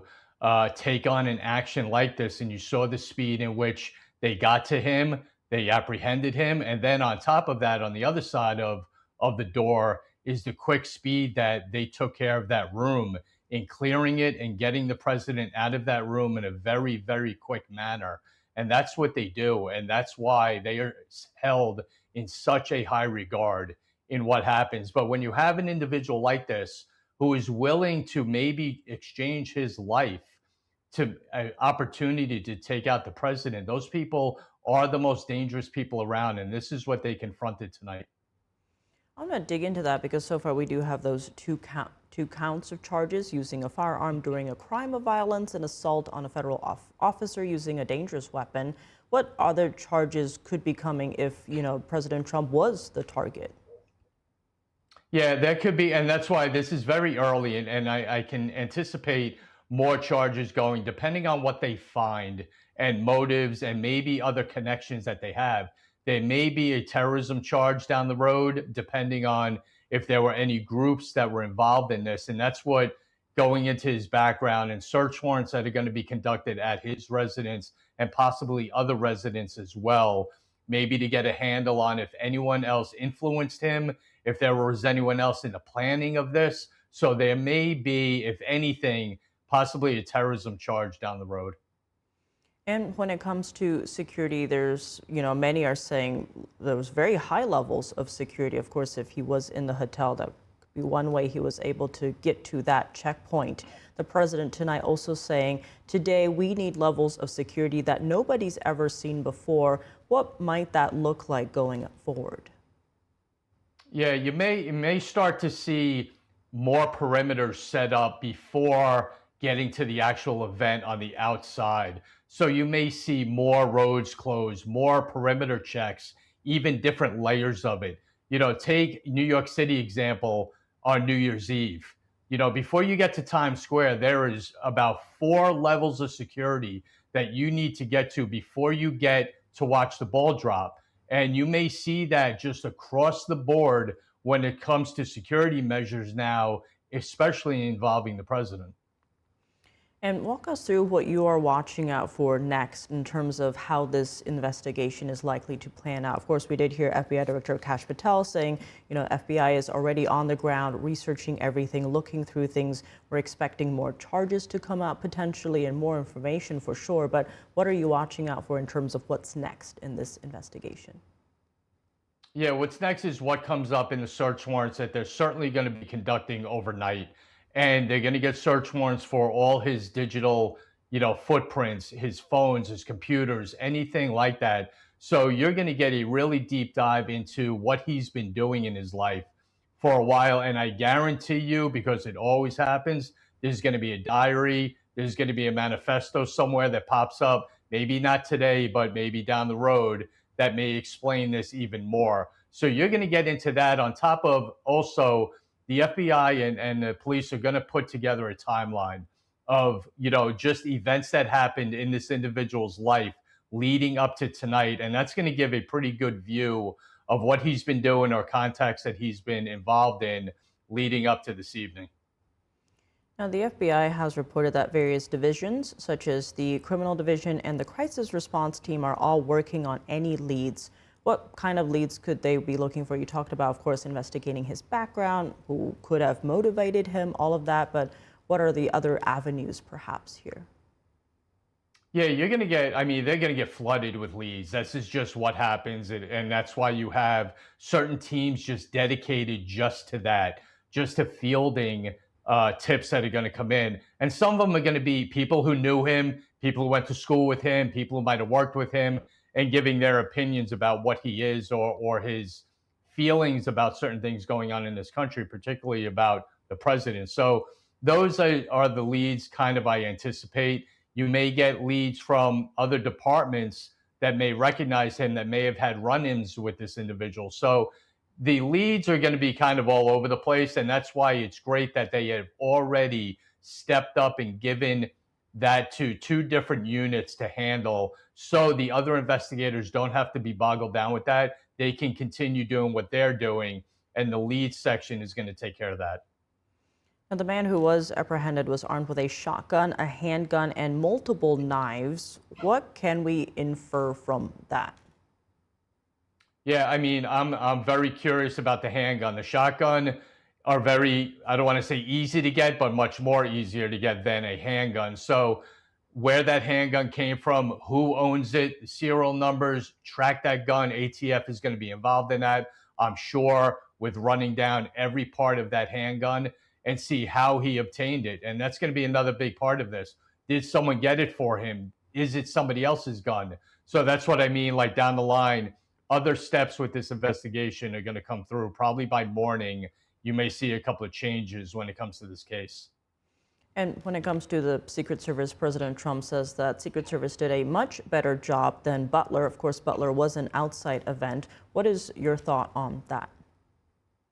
Well, he's going to know because he was involved in both of them. So I think the Secret Service did a phenomenal job tonight. They stopped the threat immediately before it got to where it became a real problem. And then, like I said earlier, the speed that they cleared that room and got the principals out of there, off of that dais and into a safe area was just tremendous. But that's what they do. And the opportunity was there. The threat was there, and they reacted the way we all hope they do.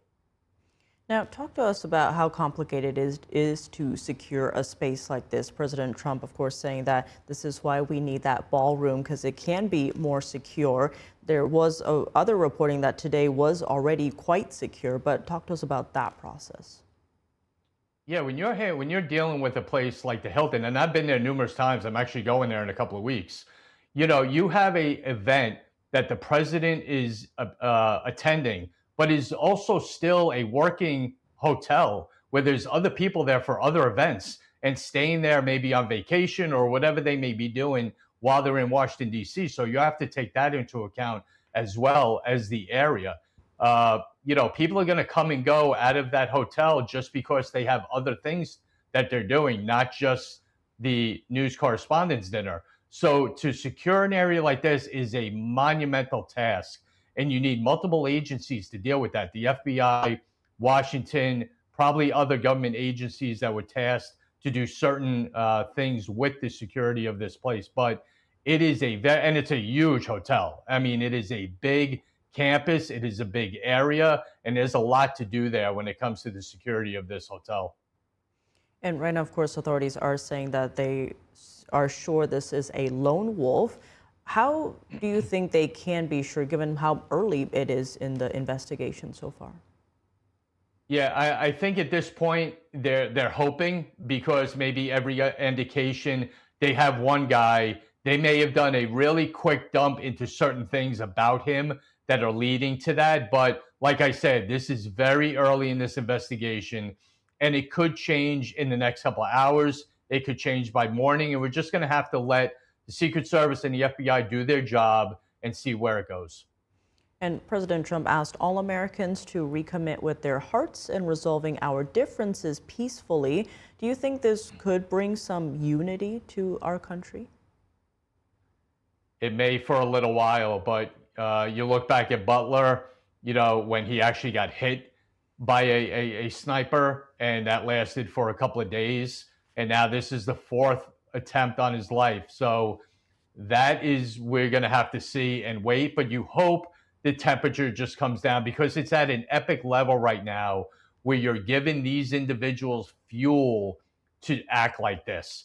You know, they think when they look on TV and they say elected officials going at the president and calling him what they call him every day, and you have like-minded individuals that are teetering on just thinking a certain way and then acting a certain way, thinking they have people in their corner and they have supporters about what they're going to do.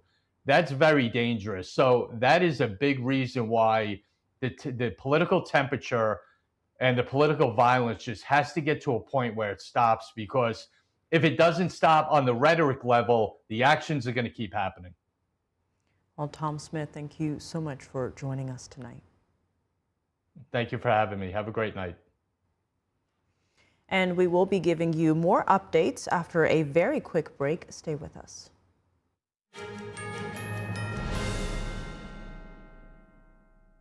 Introducing the Quest-Wise Soothing Herbal Eye Patches. It comes with 30 pairs and can be used to help combat tired and strained eyes. The natural herbal formula provides a cooling, minty, and refreshing effect that stimulates natural tears and awakens your tired eyes. Placing the eye patches around your eyes helps to reduce dryness and massages acupuncture points. They can be worn while reading, studying, using electronics, and provide hours of long-lasting relief.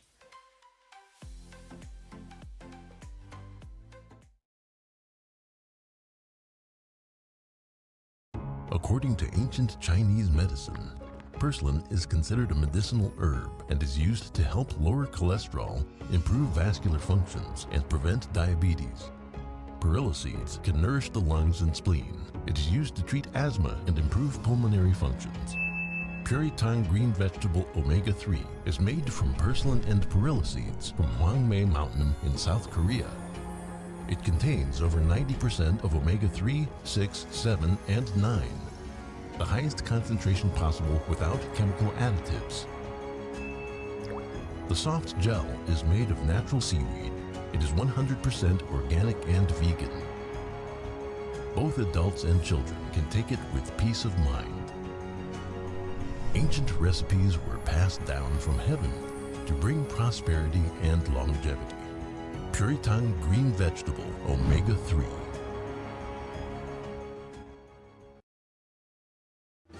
Kids love it. Parents trust it. Obviously. Explore GJW Plus Kids Series and Ganjiong Campus courses led by expert educators. This is spectacular. Children will learn values like respect, responsibility, and knowledge in language, science, and more. Wow. All while having fun. Perfect. Subscribe today at GJW Plus Kids, where learning meets fun.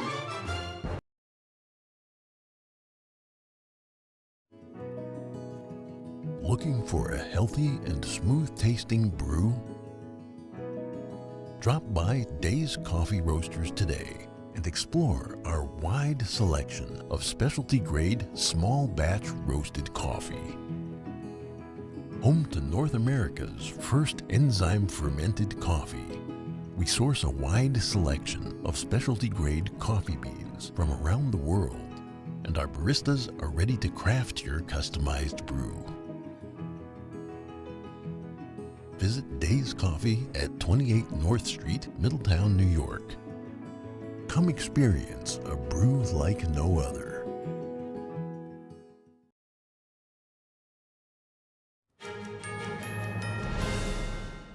And welcome back to our special breaking coverage. President Trump just gave a briefing at the White House press briefing room. He described what happened earlier tonight. Let's take a listen. Thank you very much. That was very unexpected, but incredibly acted upon by Secret Service and law enforcement. And this was an event dedicated to freedom of speech that was supposed to bring together members of both parties with members of the press. And in a certain way it did, because the fact that they just unified, I saw a room that was just totally unified. It was in one way very beautiful, a very beautiful thing to see. A man charged a security checkpoint armed with multiple weapons, and he was taken down by some very brave members of Secret Service, and they acted very quickly and have just released, for purposes of transparency, clarity, I've ordered it to be put out. You probably have it by now, put out on Truth and put out on many other platforms. A tape showing the violence of this thug that attacked our Constitution, and also showing how quickly Secret Service and law enforcement acted on our country's behalf. Really did a great job. One officer was shot, but saved by the fact that he was wearing obviously a very good bulletproof vest. He was shot from very close distance with a very powerful gun, and the vest did the job. I just spoke to the officer, and he's doing great. He's in great shape. He has very high spirits, and we told him we love him and respect him, and he's a very proud guy. He's very proud of what he does, Secret Service agent. And an emotional moment unfolded backstage at the White House Correspondents' dinner as attendees waited for more information about the incident. Erica Kirk, wife of Charlie Kirk, was seen running through the area in tears, saying, "I just want to go home."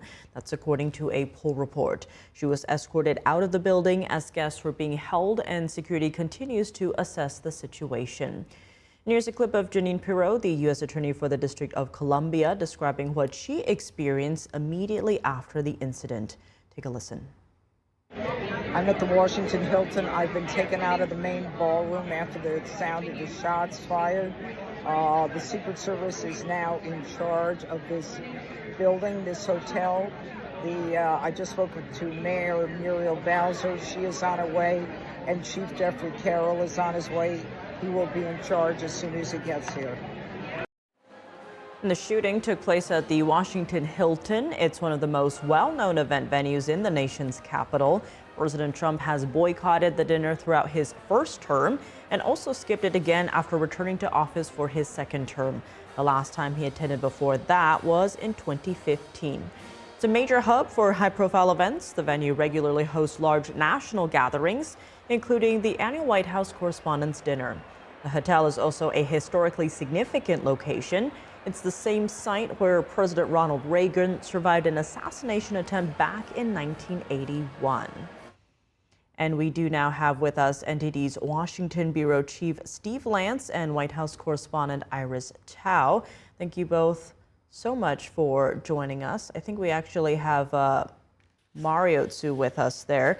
You were both inside the room as this happened. Steve, I want to start with you. What was going through your mind when this was all going down? Well, of course, Tiff, I don't think any of us could have imagined that something like this was going to take place.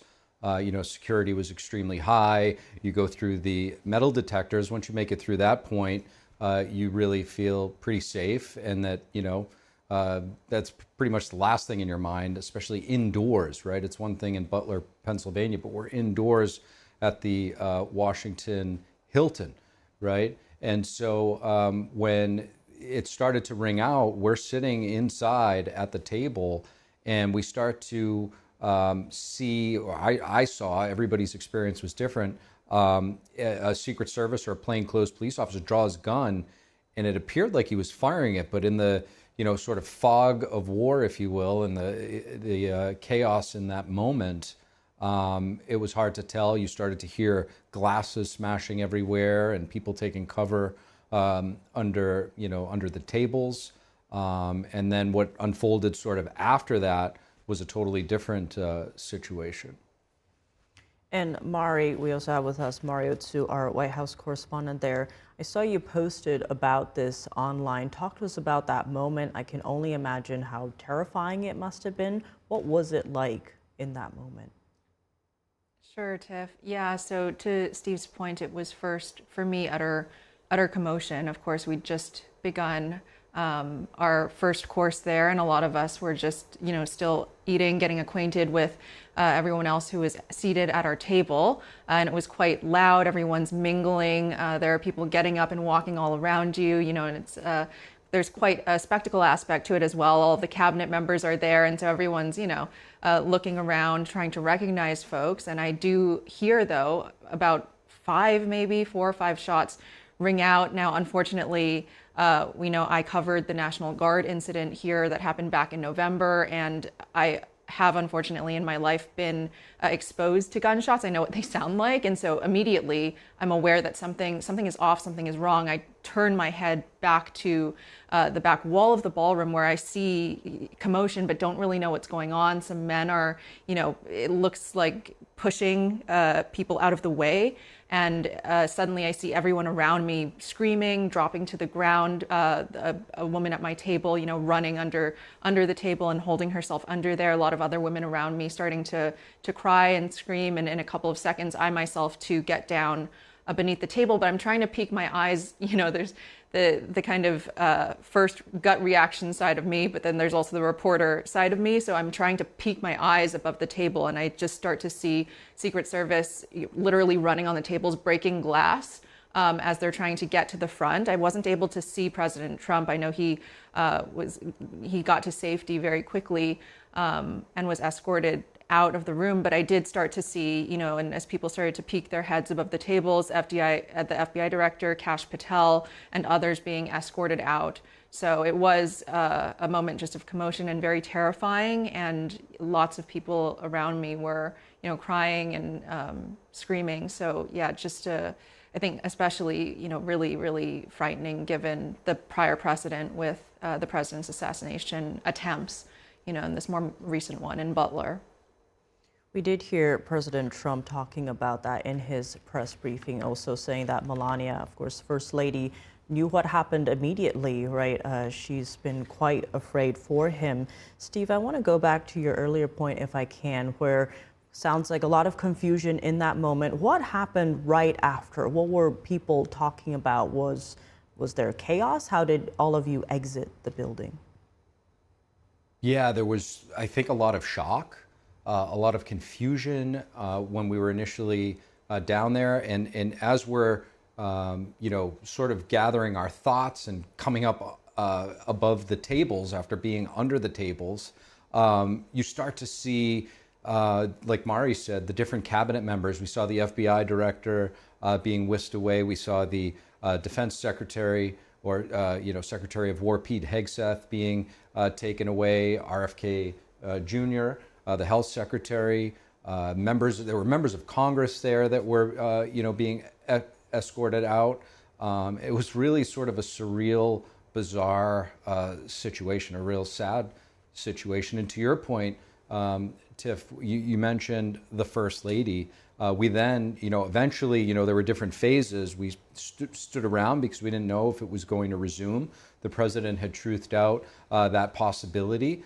And then, as time went by, he put another truth out saying that was not going to be the case. And so, but there was going to be a press briefing at the White House where we just came back from right now that, the viewers have been watching on the program here, the president, speaking from the briefing room. And he was flanked in, most of the shots you could see the FBI director, but he was flanked by the First Lady. And she sort of struck me, there was a certain level of calm and strength, and I think it was pretty symbolic for her to join the president in the briefing room tonight. It was a symbol of deterrence and basically saying that we're not going to be shut up or change the way that we live because of these types of acts. And Mari, expanding on that, because I know you also covered the Melania documentary, when it first came out, and the First Lady talks about her concerns and her fear for the president's life in that documentary. From your vantage point in whether it was the White House Correspondents' dinner or in that press briefing room, did you have a sense of what perhaps the First Lady was going through? Because to Steve's point, it's pretty rare to see her in that room flanking the president. It is indeed. And she was actually asked just before the briefing concluded if she wanted to, I believe Peter Doocy Fox asked her if she had anything to say, and she did decline it, but she did so with eloquence as usual. And she was it was actually quite a sight, all of them, lined up there. And it, as usual, it was unusual the circumstances of this briefing. A lot of the reporters there had just run over. It was raining. They were all still in their black tie, but also just to see the cabinet members up there together, a lot of them wearing darker colors too. Press Secretary Caroline Leavitt in this black sparkly dress. And this is, she said yesterday, telling reporters at the White House that was likely going to be her last gaggle. And here yet again, she was pulled back into the thick of it. She's about to have her second baby potentially next week. And the real theme of the briefing to me the president's point of view seemed to be unification. I mean, he used the word unified multiple times. And the first question, which was by, the president of the White House Correspondents Association, Weija, was one of what was going through your mind. And he just said, that this is a moment where we need to be unified. This transcends kind of partisan lines. And I remember after Butler happened, the president was asked, about how this might, how he's thinking about this incident after it happened. He said, "I think I was saved by God to make America great again," something to that effect. And I did feel, that the message was one of strength and also of forward movement. He was asked by yet another reporter if this, changes anything, I guess, with all of the things that are happening right now with Operation Epic Fury, and the news of that coming out earlier today. And he just said, well, he can't think about that. It's just about going forward. And indeed, he plans to, he says that within 30 days, he wants to reschedule this event. He himself, apparently it was on recommendation of law enforcement that he, didn't continue with the dinner tonight. So I saw it to be very symbolic, all of the cabinet standing there, but also, of course, that the First Lady herself was there standing next to the press secretary, and she was, a symbol of grace and dignity and strength standing there and needn't say anything to convey that message. So even though she ultimately didn't speak, she did speak by not doing so. And Steve, speaking of strength, the president saying that, the rescheduled event will be bigger and better than what was supposed to take place tonight. Now, the president praising the quick and brave actions of the Secret Service and law enforcement. Todd Blanche and FBI Director Kash Patel both saying that we saw the worst and the best of what America is tonight, the best being our Secret Service, our law enforcement, the way they sprang into action. Talk to us about what that was like, watching Secret Service and law enforcement spring into action, and if you believe with your pulse in D.C. and what's happening there that this could be a moment of unity going forward. Yeah, I mean, two things packed in there. I mean, I guess first I would say when he did gesture to Weija, who is the president of the White House Correspondents Association, at the briefing that there will be another one, he sort of gave her a nod. It's going to be bigger and better than this one, right? So I guess we'll have to wait and see where it's going to be. He also did say and made a point to reference the ballroom and how important that ballroom is, that has come under a lot of political fire by a lot of his detractors. And he emphasized the safety of it. Had there been a ballroom there at the White House, chances are the White House Correspondents' dinner would have been at that ballroom that would have been fortified. Obviously, nobody from the outside could have gotten in. So he did take that chance to mention that. And the other thing, too, is, there were multiple questions. I'm sure everybody's watched the briefing by now, but this really might be an inflection point for the nation. There's been how many assassination attempts on President Trump's life in the past year and a half, 2 years? I think we're going on, 3 at this point? And so the question, that one of the reporters raised was, sort of directing these types of things toward the president, like it's his rhetoric. But I think the radicalization of the people that are doing this needs to be addressed. We were walking up and approaching the dinner tonight, Tiffany, and it was broad daylight, obviously a big security perimeter, so we had to walk a few blocks. And our other colleague, Iris Tao, was with us, and she was trailing behind a little bit because she had high heels on. And there was just some random guy that walked by and cursed at her in a very aggressive, radical way. And that was just simply because she was making her way to the White House Correspondents Association dinner. These are really unprecedented times. And I think if we unpack and ask ourselves, why is that happening? I think, ironically, the media actually has a lot to answer for when it comes to toning down the rhetoric. You know, it's a two-way street, and the media has, you know, chosen a side oftentimes, and you know, they you know, may need to reassess the way that they cover the president and things around the president to see if, you know, there is a way to turn down the temperature, that these types of things don't continue to happen. Mari, expanding on that, the president was speaking on that a bit tonight in his speech, saying how tonight's event was for free speech in our Constitution. He also praised the press, saying they've been quite responsible in their coverage of what happened tonight. Being in that room in the press briefing, was there a sense that the media was more unified in terms of how they might be covering stories going forward? I don't know about going forward or what the future might hold, but certainly tonight in this moment it did feel, and I think that this is often the case when there's a collective traumatic incident, there's always this opportunity for people to come together, and I felt that tonight with everything from the moment, you know, that there were those, that shots rang out in the ballroom. Everyone's first thought is certainly not one of polarization, but it's to make sure that everyone's safe around you, you know, and so that really that human instinct, I think, is to protect oneself and to protect others around you and to make sure that everyone's safe. And so I do think incidents like these really give everyone a second of pause. I mean, I think the quintessential one that people might think back to is 9/11, you know, and just what comes of experiencing something like that together. So in the midst of a traumatic incident like that, there is always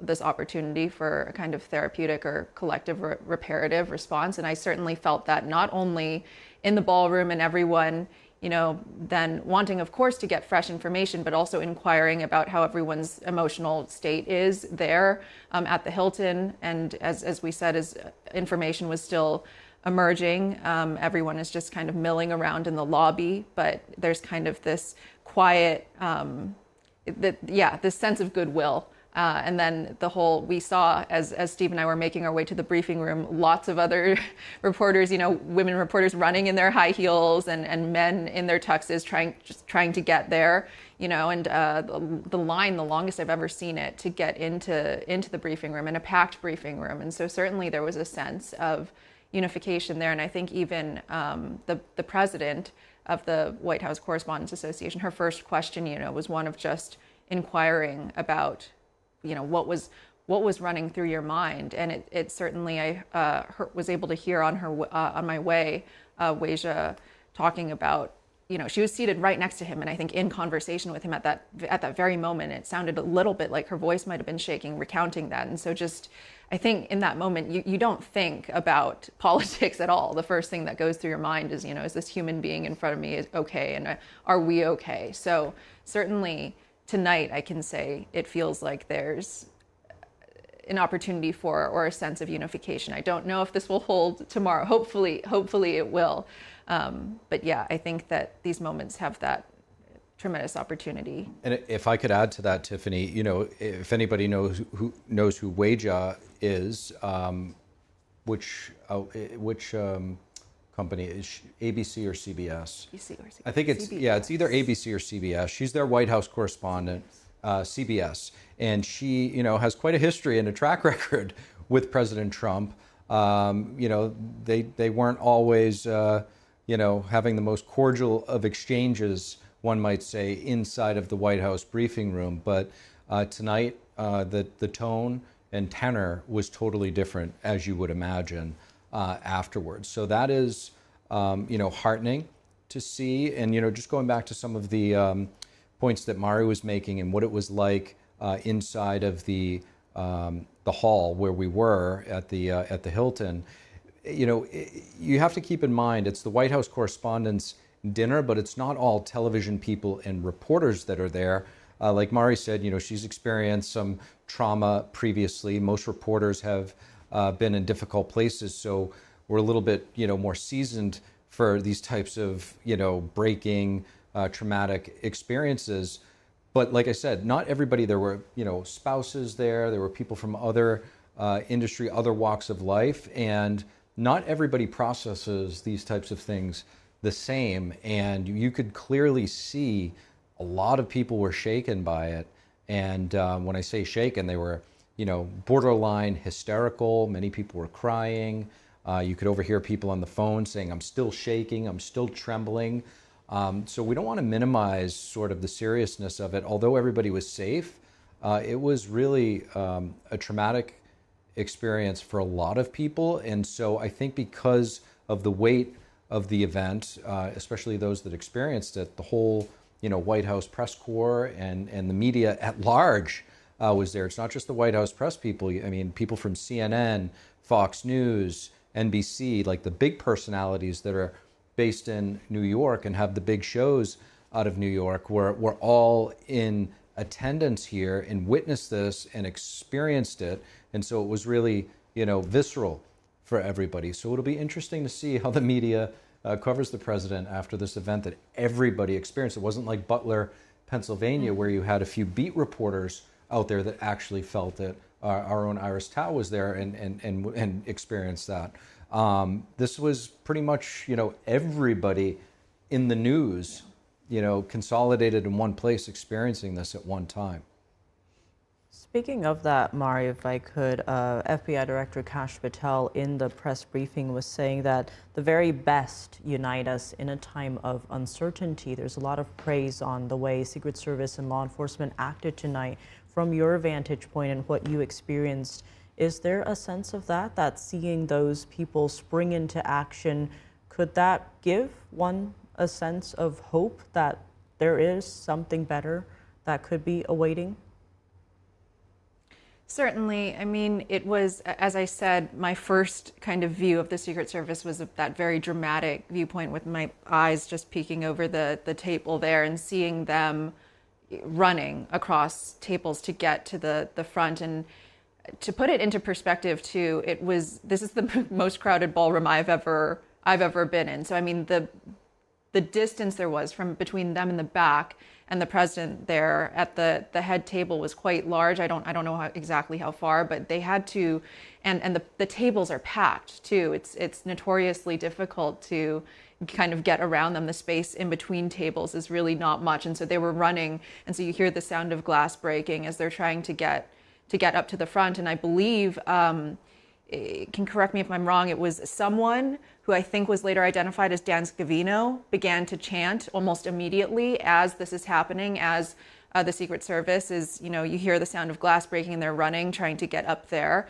Very, very goal-oriented. They have one thing to do in this moment, and that's protect the president, but also, and as we heard in the press briefing from the president himself, the higher morals, what is running through their minds. It's not just we must do this singular very proximal goal here: protect the president, protect liberty, protect freedom, protect this whole country and the values it's founded upon. But also, I think Dan Scavino then immediately started chanting USA, USA, which then of course immediately invoked that, I think, very iconic image of President Trump in Butler and his fist, And so I do think that was happening in one track, and at the same time, I'm telling you, I'm still crouched. Half of my body is crouched beneath the table.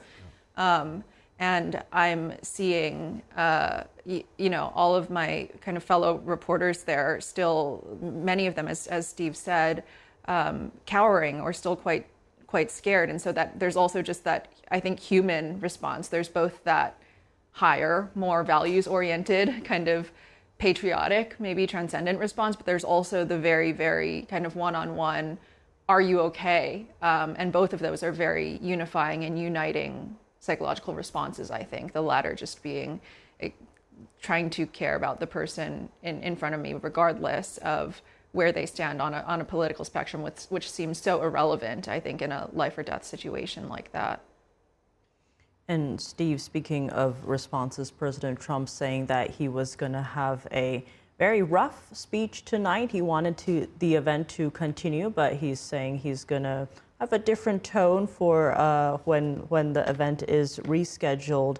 What do you make of that, and if that perhaps could be a moment also of unity going forward? Yeah, I think it sort of reminds us of the RNC, right? The Butler shooting took place, and he still had his ear patched, and very spiritual moment for the president then. And human nature kicks in, and here we are a year and a half later. He's president of the United States again, and granted, and thank goodness nothing happened here, but it's still a close call. And so, the president recognizes the moment, and he recognizes his position of power, and how much, what do they say? A president's words can move markets and mountains, right? So he recognizes that, and he also, as we said with, watching him right there on our screen, it was just zoomed in to him sitting next to Weijia, who is president of the White House Correspondents Association, which, I think, to be honest with you, I think it was sort of an act of unity just for the president to actually come to the White House Correspondents' Dinner tonight. As you laid out, Tiff, in Trump 1, or, in his first term, 4 years, he never even attended because, the relationship with the media was just so difficult and tumultuous, really. And, he didn't come last year, but here he is this year, and he's sitting next to one of the people that, he's had a lot of exchanges, unpleasant exchanges, one might say, in the briefing room throughout the years. And that was prior to the shooting. So that is progress, and, hopefully after the shooting, it will bring people together even more. Mari, on that note, we did, as Steve pointed out, saw a very different side of the president at the RNC, well, I should say, before he became president, again, president-elect at the time, where perhaps that was the side that his family knows, but normally was not the side that the media saw. It was always the very, very strong businessman, and does take a strong leader, right, to lead a nation. The president answering Peter Ducci's question tonight on why he thinks he's been targeted so many times was that he was a very impactful person, or he was saying he was in the same lines as a lot of the impactful people. Going ahead when it comes to that next event for the dinner, perhaps in the ballroom in the future, what are you watching for in terms of themes coming out that, and perhaps a different way the media may or may not cover it? That's a good question. I mean, to your point and to his response to that question of Peter Ducci's in the briefing room tonight, I think everyone, regardless of political persuasion, could agree that he is incredibly authentic, let's say that, or he doesn't have much of a filter, and there's certainly an authenticity and a transparency that the press secretary is always pointing out, and that she often attributes to aggravating, I guess, those who might not agree with him politically. And I do feel that the president that we've been getting tonight in the briefing room is pretty consistent with the one that we see on Truth Social. Agree with him, disagree with him. And he didn't share any details about the speech that he was going to give, and said that he, I'm sure that will change given the massive things that are happening in the world right now. I feel like every week his remarks could come out differently, just given the year that it's felt to have passed in a week. So surely there'll be a lot to look out for there. Well, Steve and Mari, first, we're just extremely glad that you both are safe, but thank you so much as well for joining us and sharing your thoughts tonight. Thank you. Thank you. And we'll have more updates in just a few minutes after a very quick break. Stay with us.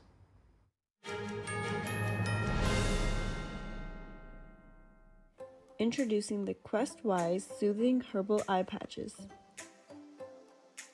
It comes with 30 pairs and can be used to help combat tired and strained eyes. The natural herbal formula provides a cooling, minty, and refreshing effect that stimulates natural tears and awakens your tired eyes. Placing the eye patches around your eyes helps to reduce dryness and massages acupuncture points. They can be worn while reading, studying, using electronics, and provide hours of long-lasting relief.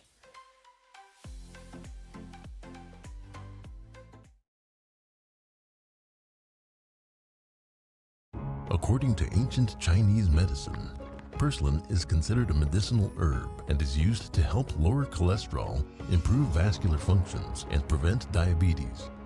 Perilla seeds can nourish the lungs and spleen. It is used to treat asthma and improve pulmonary functions. Puritang green vegetable omega-3 is made from purslane and perilla seeds from Hwangmae Mountain in South Korea. It contains over 90% of omega-3, 6, 7, and 9, the highest concentration possible without chemical additives. The soft gel is made of natural seaweed. It is 100% organic and vegan. Both adults and children can take it with peace of mind. Ancient recipes were passed down from heaven to bring prosperity and longevity. Puritang green vegetable omega-3.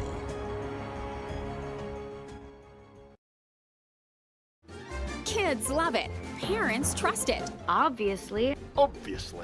Explore GJW Plus Kids Series and Ganjiong Campus courses led by expert educators. This is spectacular. Children will learn values like respect, responsibility, and knowledge in language, science, and more. Wow. All while having fun. Perfect. Subscribe today at GJW Plus Kids, where learning meets fun.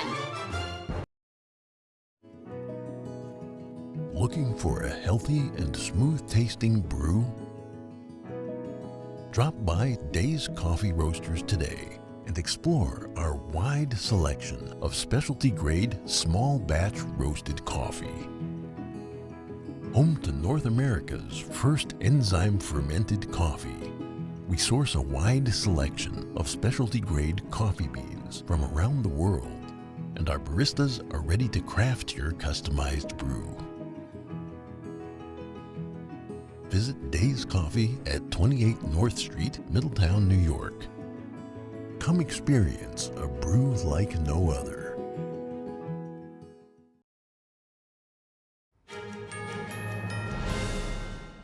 And welcome back to our special breaking coverage.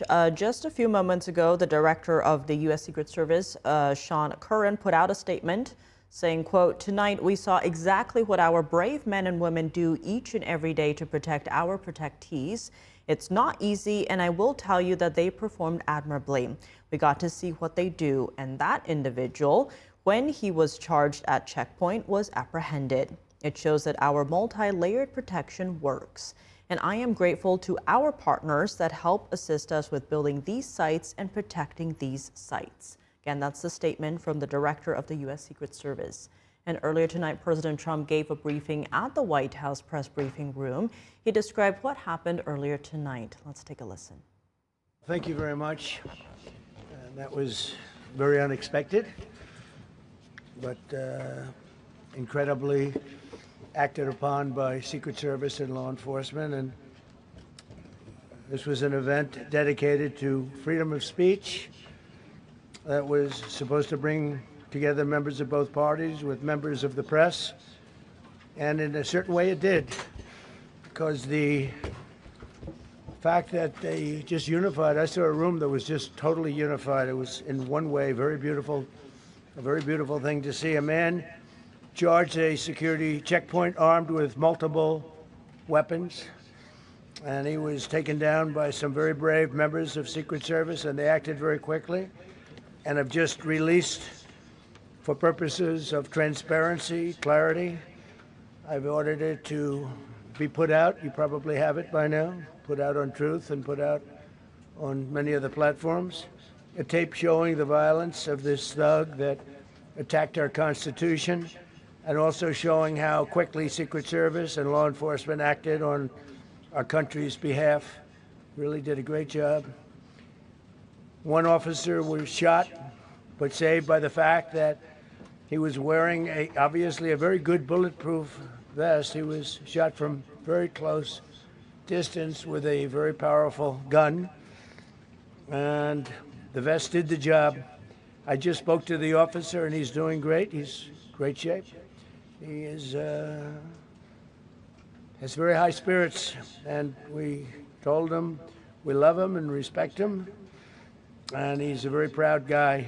He's very proud of what he does, Secret Service agent. And joining us now, we have Iris Tao, NTD's White House correspondent. Iris was in the room tonight when everything happened. Iris, thank you so much for joining us. So first off, extremely glad that you're safe. Talk to us about what was it like walking into the Washington Hilton ahead of the White House Correspondents' Dinner?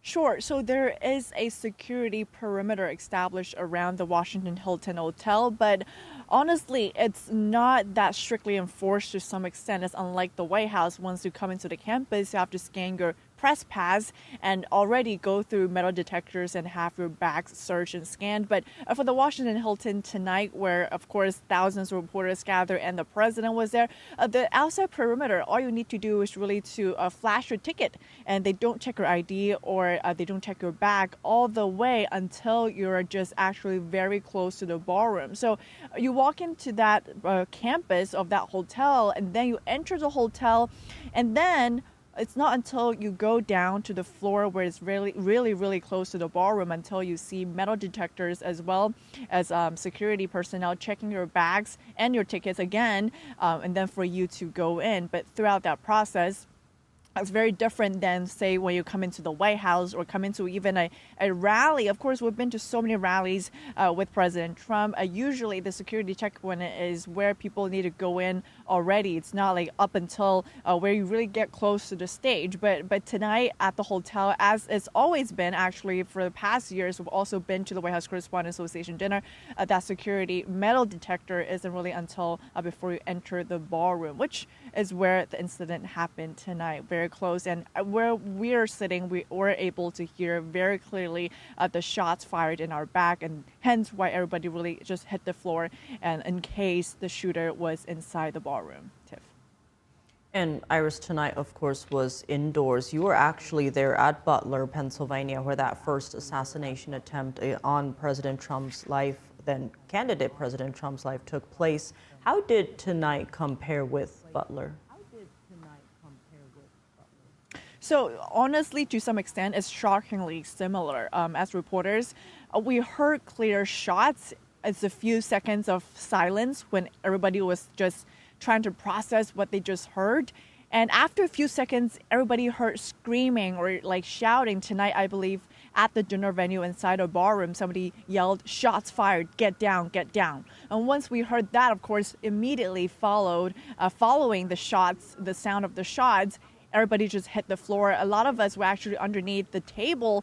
Some of them were really hiding underneath the tablecloth. Some of them I talked to, they didn't even get out until say 10-15 minutes later, making sure that there's no threat in the room. And that's how scary it was for a lot of people. Imagine. So the one difference though with Butler is that Butler is an outdoor space. Of course, it was out in the public.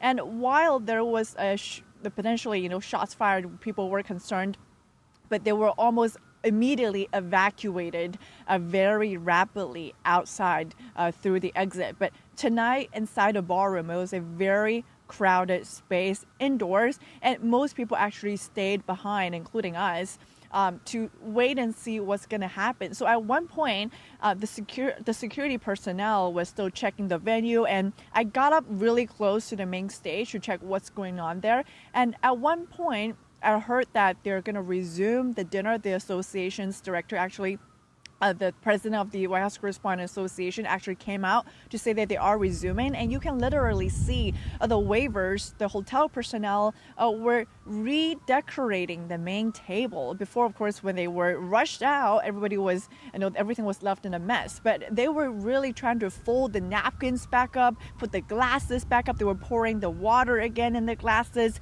And people were adjusting the personnel. They were adjusting the teleprompter for the president. They were making sure the podium looks correct. They were making sure the different TV down below the podium also looked right. So at one point, everybody did really think that a dinner was going to resume and that the president would come back. And as we heard from the president tonight from the briefing room right behind me here, that he did want the show to go on. He did not want to leave, but it was for security reasons that it really mandated everyone leave ultimately. So we had to actually walk out the hotel in our, of course, gowns and tuxedos and heels and everything outside the security perimeter where everybody was eventually able to leave. Of course, a lot of us rushed here to the White House where there was a briefing by the president immediately following.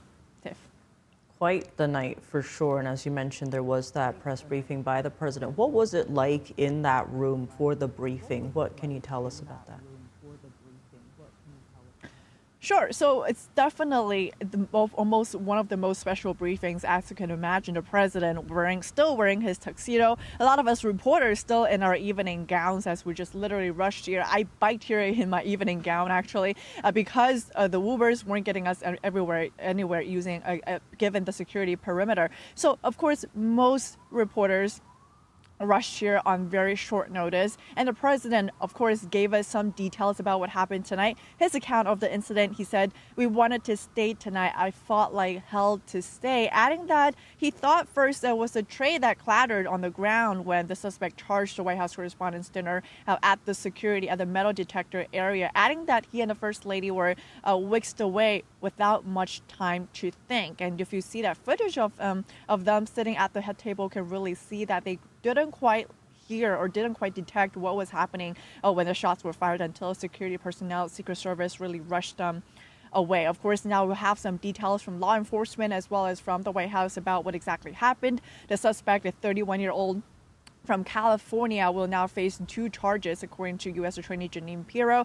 And the police believe that a suspect fired a shot, and based on preliminary information, of course, that's still under investigation. And police said the suspect has several weapons as he charged the Secret Service checkpoint. And remember that checkpoint, as I was mentioning, was very close to the actual ballroom. So, of course, they stopped him at that defense. And as the Secret Service director tonight saying that, they were able to enforce that checkpoint to make sure that the suspect didn't ultimately make it in. But personally speaking, I will say that he got very close to entering the ballroom, if not for the security checkpoint just outside.